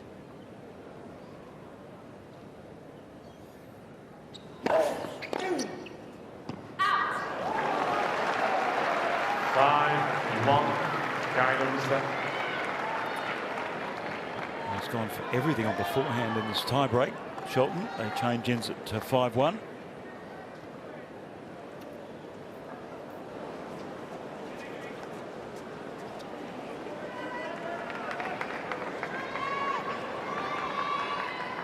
This is something that Ben really needs to knuckle down on if he's going to make that next step in these Grand Slams. He can't afford to play a loose tiebreaker like this, going for those 2 big forehands on Correno Busta's first 2 service points.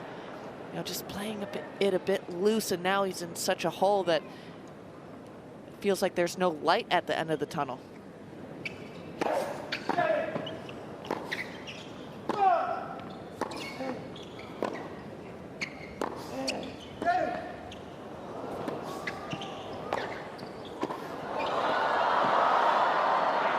So smart from Correno Busta, just changing the angle. It's been played on his terms at this point.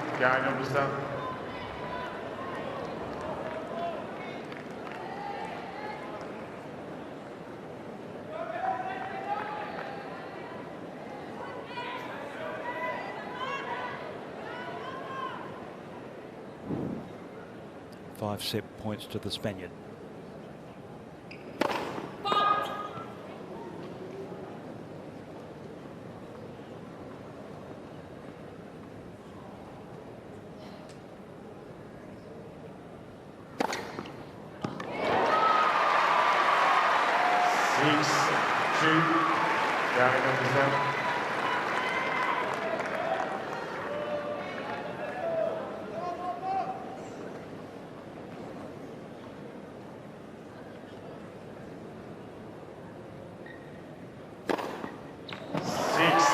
Consecutive aces. First one, a second serve ace. And he hangs on in this tiebreak.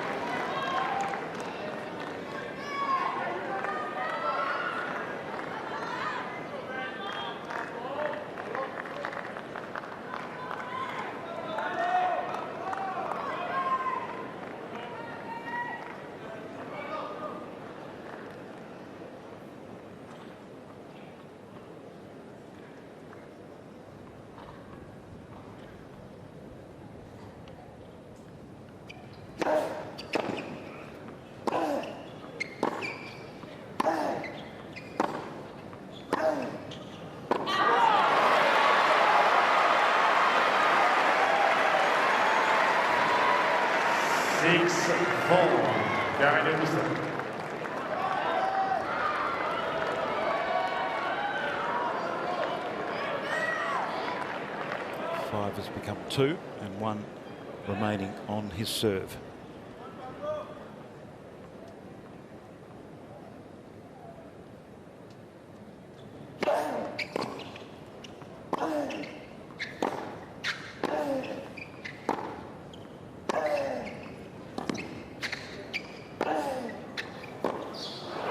And there it is.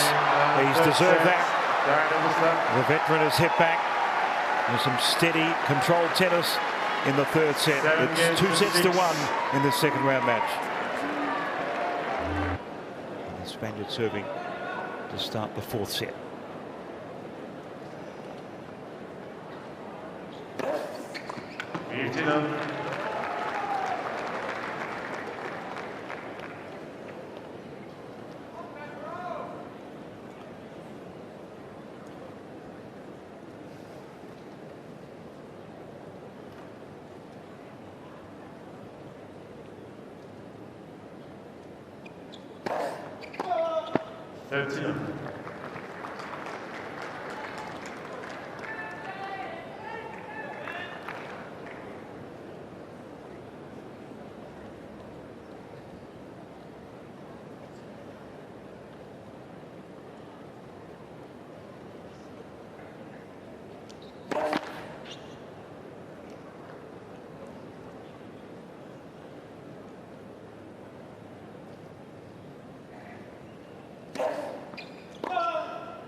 He's locked in. His temperament, steadiness has been really the hallmark of Correno Busta's career. So Shelton's going to have to work very hard to get this back on track.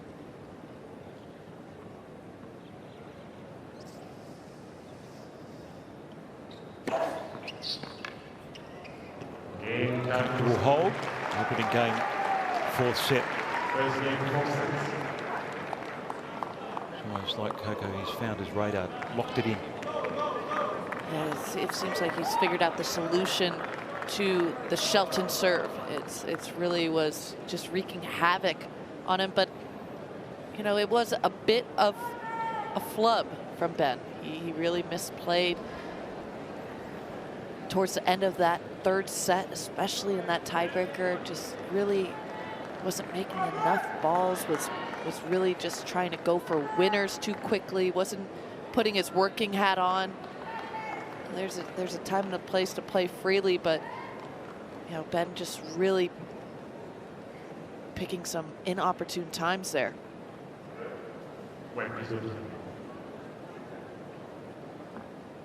Yeah.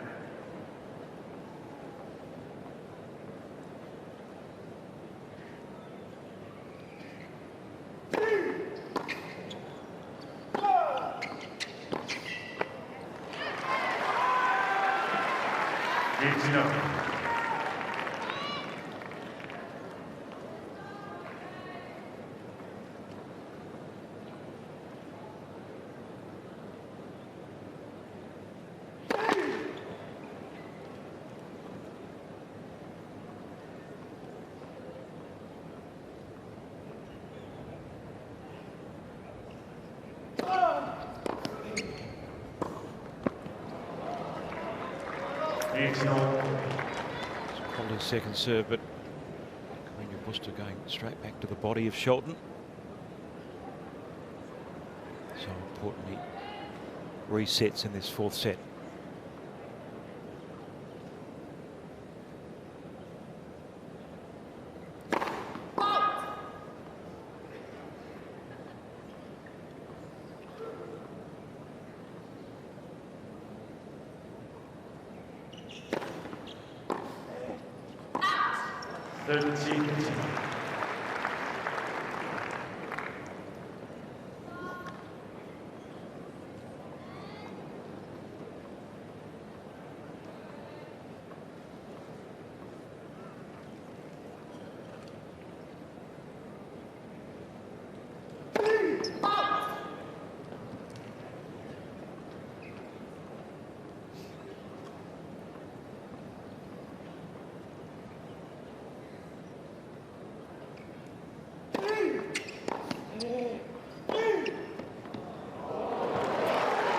He's found the corner. High risk and high reward there.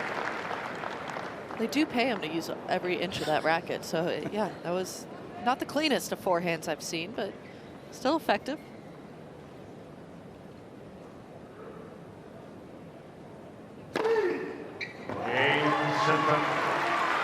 Ace number 17. And a comfortable hold for 1-all in the fourth.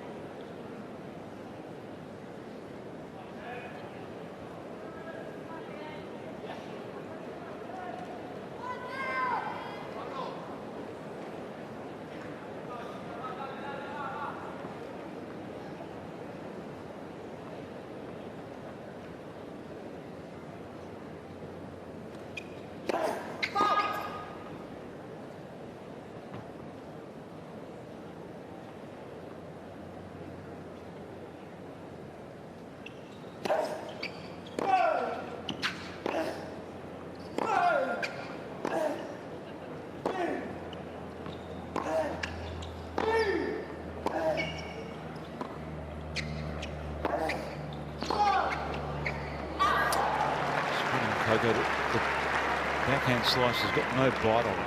It's just not providing him any avenue at all in this match. No, and usually when someone does take a slice to change the pace, that's the whole narrative. You want to get the bite, you want to get the spin to move for yourself, and I think it's mainly the wind is just holding it up a little bit. It is tough because it is in Ben's repertoire, but as you see something that's not working, you got to change it. 13. He has a good drive backhand. He can hit a good topspin backhand. I think he could maybe throw some up a little bit higher, not quite like a moon ball, but just like a change of pace, high up above the shoulders of Correno Busta, like he can on the forehand wing.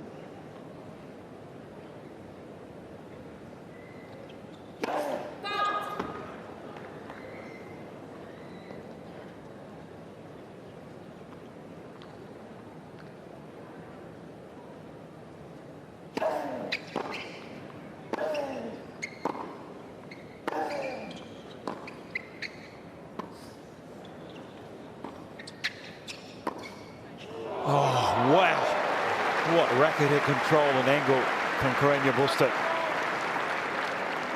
It was a close call, but a superb backhand cross-court winner. Again, this is the double skills at work right here. Staying low, having a clear idea of what he was trying to execute.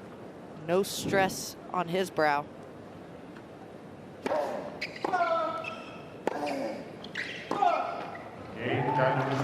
Another comfortable hold. And he's found his swagger. Correno Busta leading 2-1 in the fourth.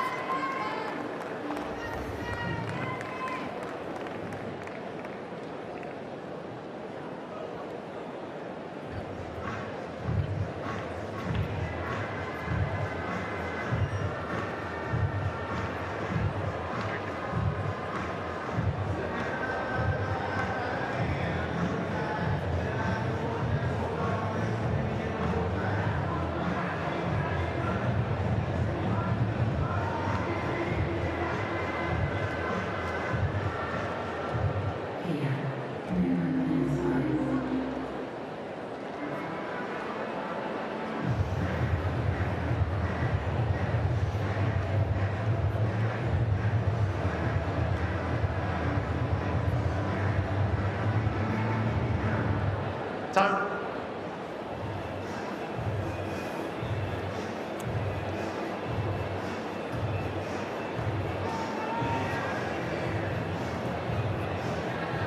Well, it was Ben Shelton who dominated the first couple of sets. Displaying his great shot-making ability and creativity. Correno Busta has been as steady as a rock. From set 3 onwards, the game's on serve in the fourth.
Jump volley, a good measure. Just showing the athleticism, explosive movement of Ben Shelton. Not quite Pete Sampras, but pretty close. A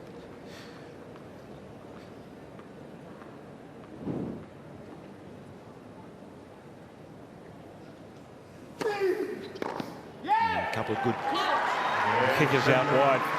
Shelton in this game holding the love 2-all in the fourth.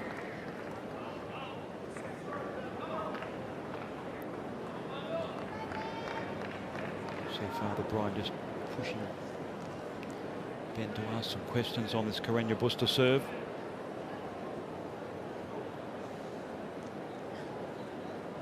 Maybe give him a few different looks.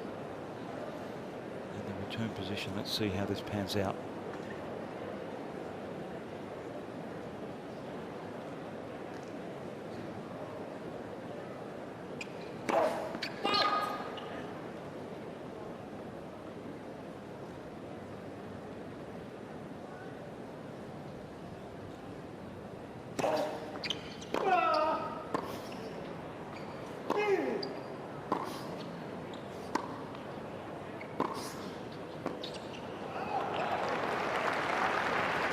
Doing enough for the second serve return there. Pretty short on the box, and I think that's what he's.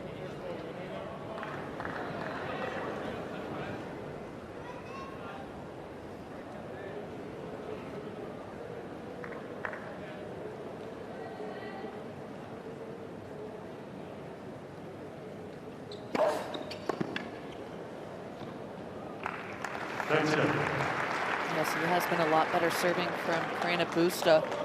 He's really changed up his serving patterns. He's been using that slice tee, the slice out wide on the deuce. Really getting Ben to get stretched out, go to the single hand quite often.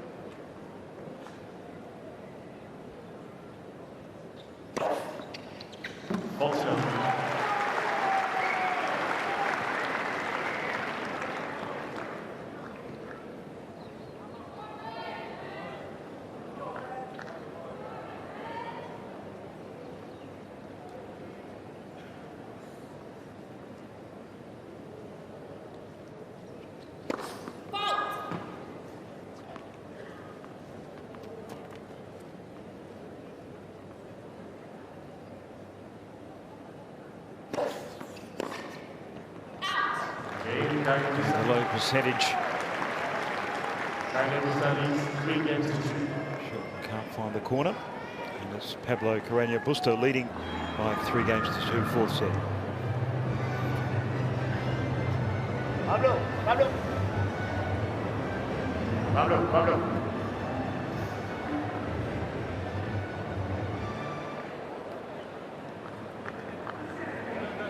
Yeah, that's why. Before he was that 2-all, so.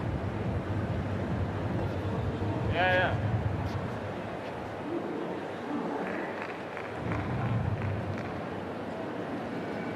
This is a bit different in the coaching aspect of coaching being allowed. You can't do it on the change of ends. You can only do it during the game or on the even game. You can't do it on the onward. It's supposed to be a sit down. To me, I think it shouldn't matter. Coaching's legal. You can do it when you want. Go ahead, do it when you want. If Pablo wants to spend his coaching break, his sit-down break, getting coached, then by all means, go for it. Yes, I agree. Yeah, it is. Getting that clarification, Arnaud Gabas, the chair umpire from France.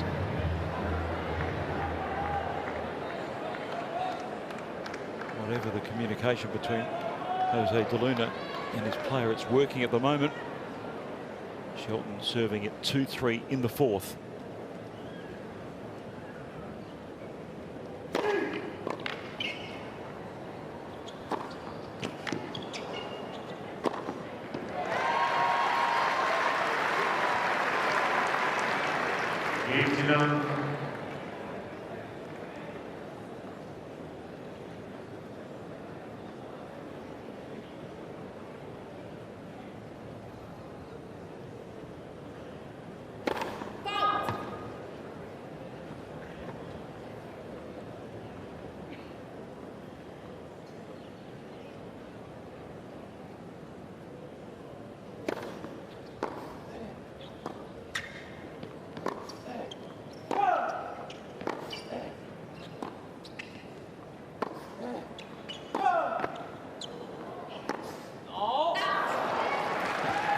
Cry of anguish there from the Spaniard.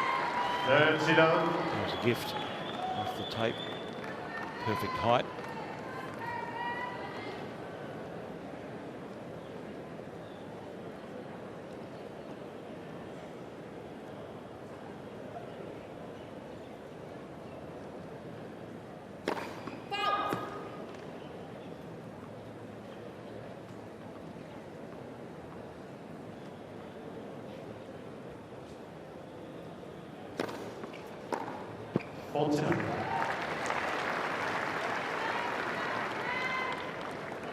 It still looks like Ben is working out the finer kinks on his serve, where to finish, how to get the spin on it. He's been motioning to that to his coaching box quite often. +1 worked the treat there, holding to love. And it's 3-all in the fourth.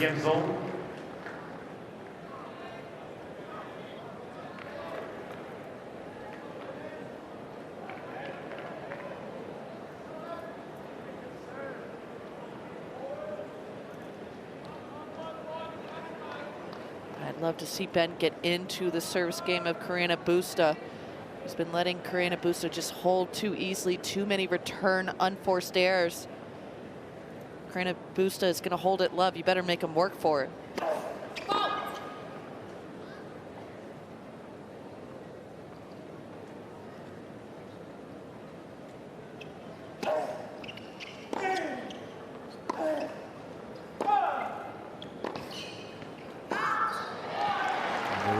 Pulling Correno Busta out of shape a bit. Good width and depth. Was this the game that Ben Shelton asked a few serious questions?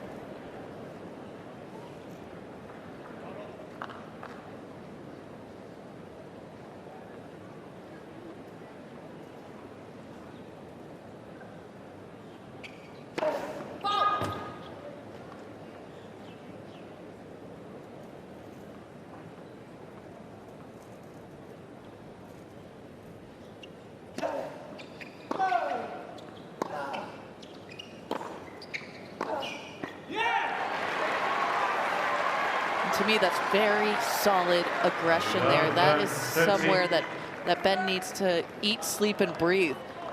He's going solid cross court, getting good depth on the ball, not pulling the trigger, trying to change direction.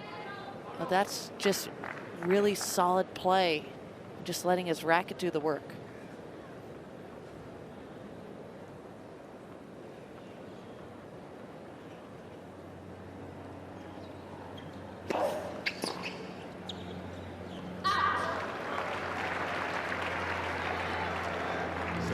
Requesting to see the video on the service.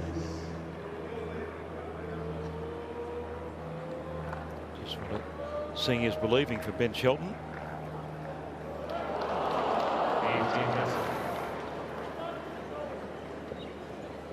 More out than in, but still in.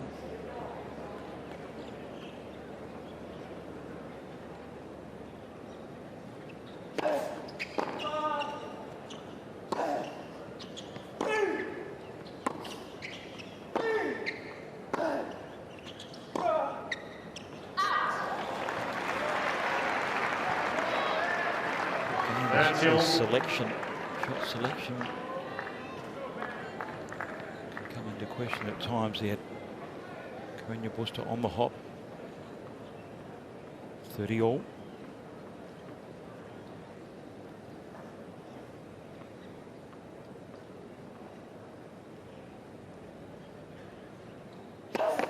Left. Pass.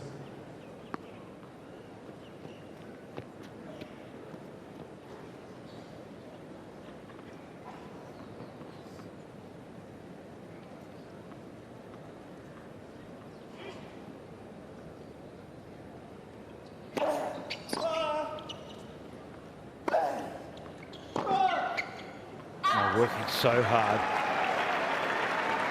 Definitely his movement has got better along the game, and the match has gone on for Correno Busta. He's gotten more engaged. It's not like he was injured or slow moving. It just wasn't the fine-tuned footwork that you need in these blustery conditions.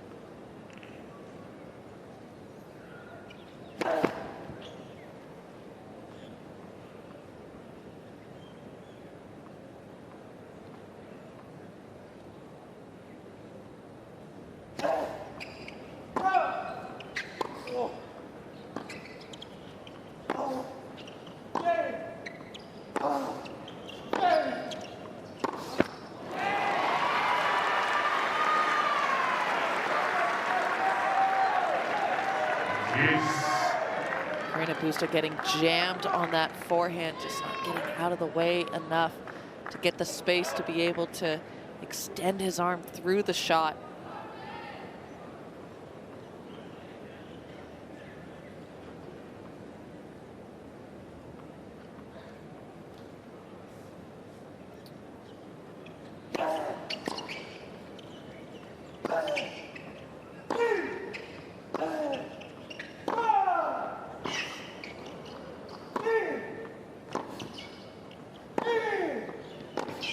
Punishing rally side to side, really physically asking a lot of Correno Busta.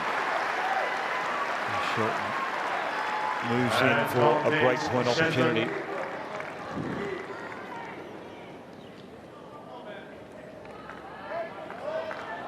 The audio and the grunting told the story. He just worked a little bit extra to get that width. And he's got his chance now.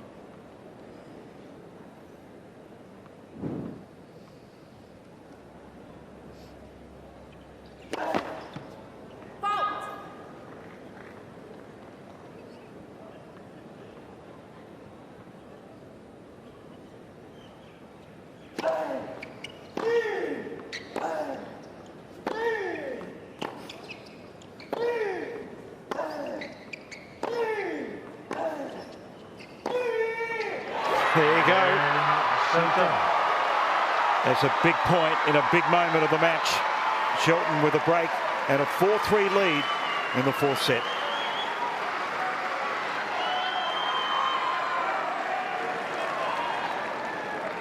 Shelton leads 4-3.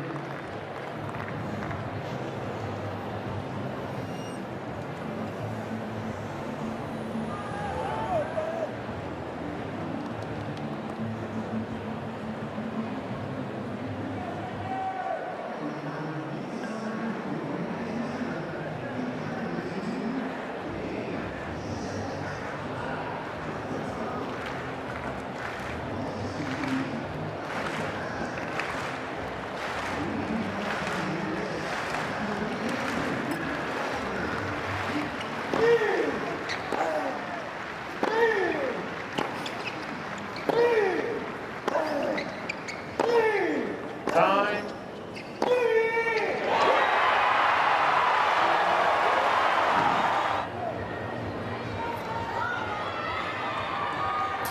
Ben Shelton seized his moment in the previous game. Just lifted his aggression levels to those that we saw in the first couple of sets. Great support for him at Cain Arena. He's got the break of serve and a 4-3 lead in the fourth.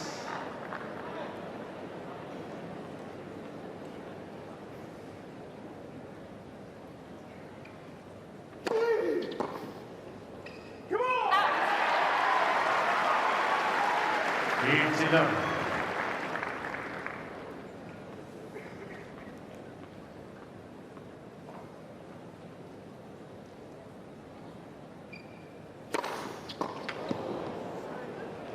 Like we're seeing an injection Coco of explosiveness, energy, self-belief. There definitely has been. As I was saying when we were getting to the 3-all game, this was the game that Ben needed to put his working hat on to really get in the service game, work hard to make every return, and he certainly did. Making Correno Busta earn the hold if he could, but Ben showing up when it mattered.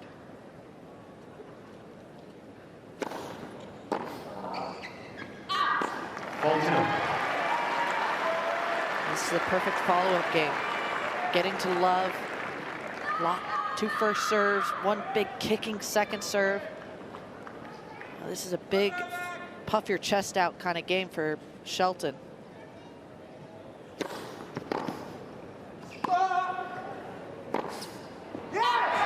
Bristling in the moment, holding to love, and getting closer to the finish line.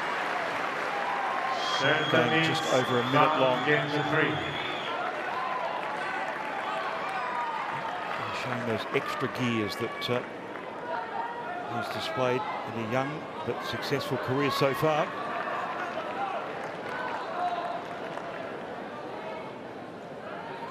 And now Correno Busta serving to stay in the match for a 3rd time. Twice in the previous set.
I think we can call this a bit of a throwaway game.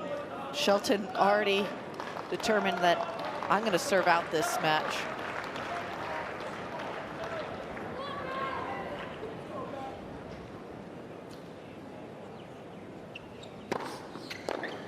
He's gone for broke.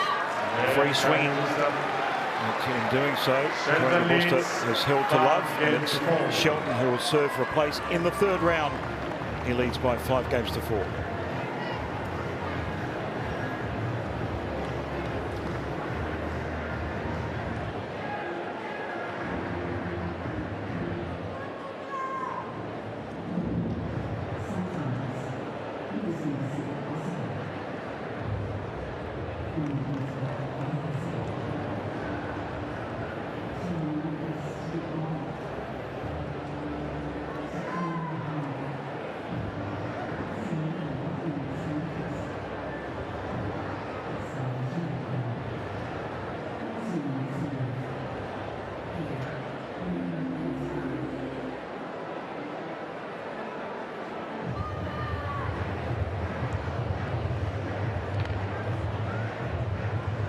Time.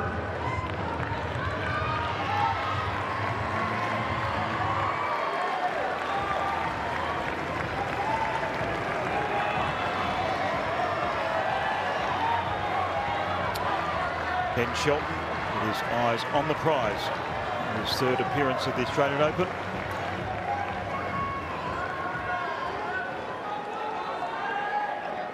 Thank you. Please. Thank you.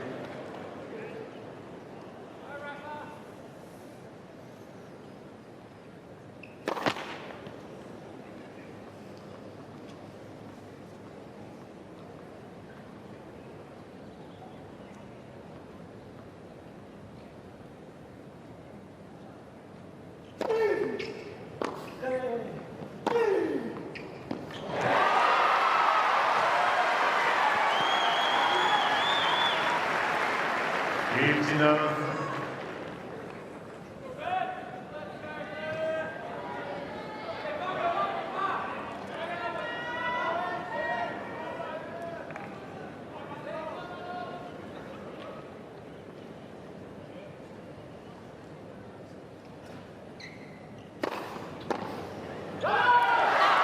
Turned back into the alpha tennis player he showed in the first couple of sets. 30 love. Wrestling with confidence.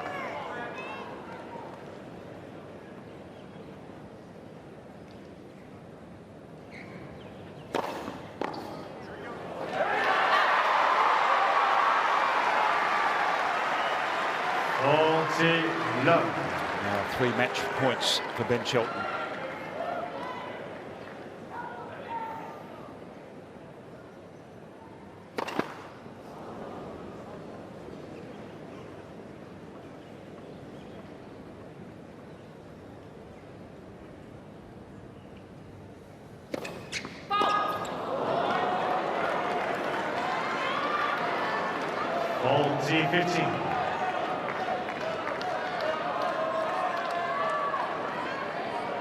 Thank you.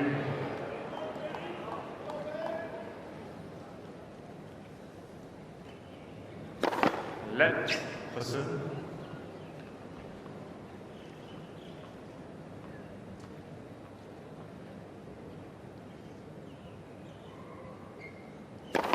Let listen.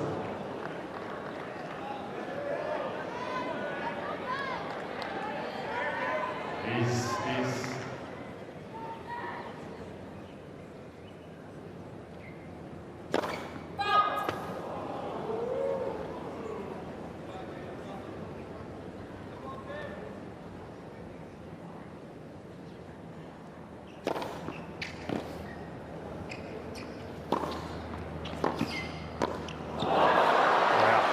Backhand of the highest quality.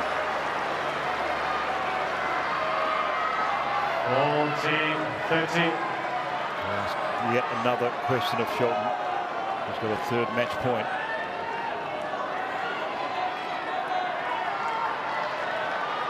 Thank you, ladies and gentlemen. Thank you.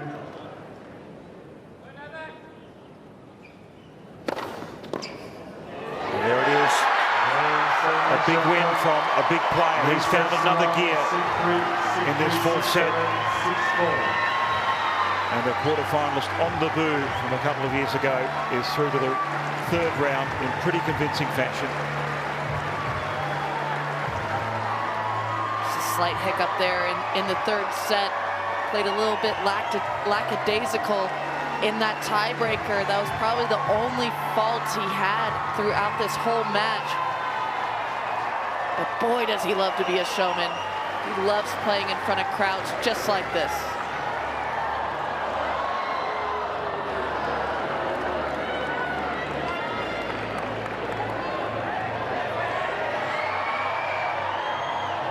Feeds off the energy. And he's been lifted by a golden crop of US men's singles players. See how many figure the latter part of next week. And the fans who've got a ground pass have got superb entertainment. Australian Open fares. Says farewell, hopefully not for the last time, to Pablo Carreno Busta.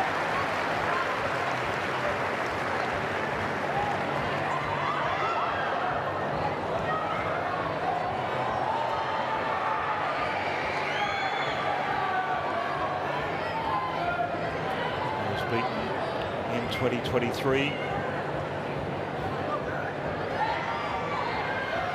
And that entertaining quarter-final. Tommy Paul foxed him on that occasion after beating Pablo Fox in the previous round. On his day, he's going to be a big threat to anybody that faces Ben Shelton.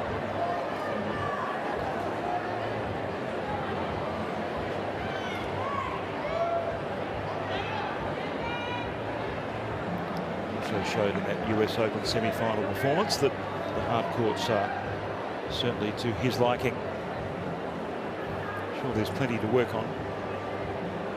In reviewing this match, Ben Shelton will reflect on what was a comprehensive victory, and now he's about to chat with Tamsin Lewis.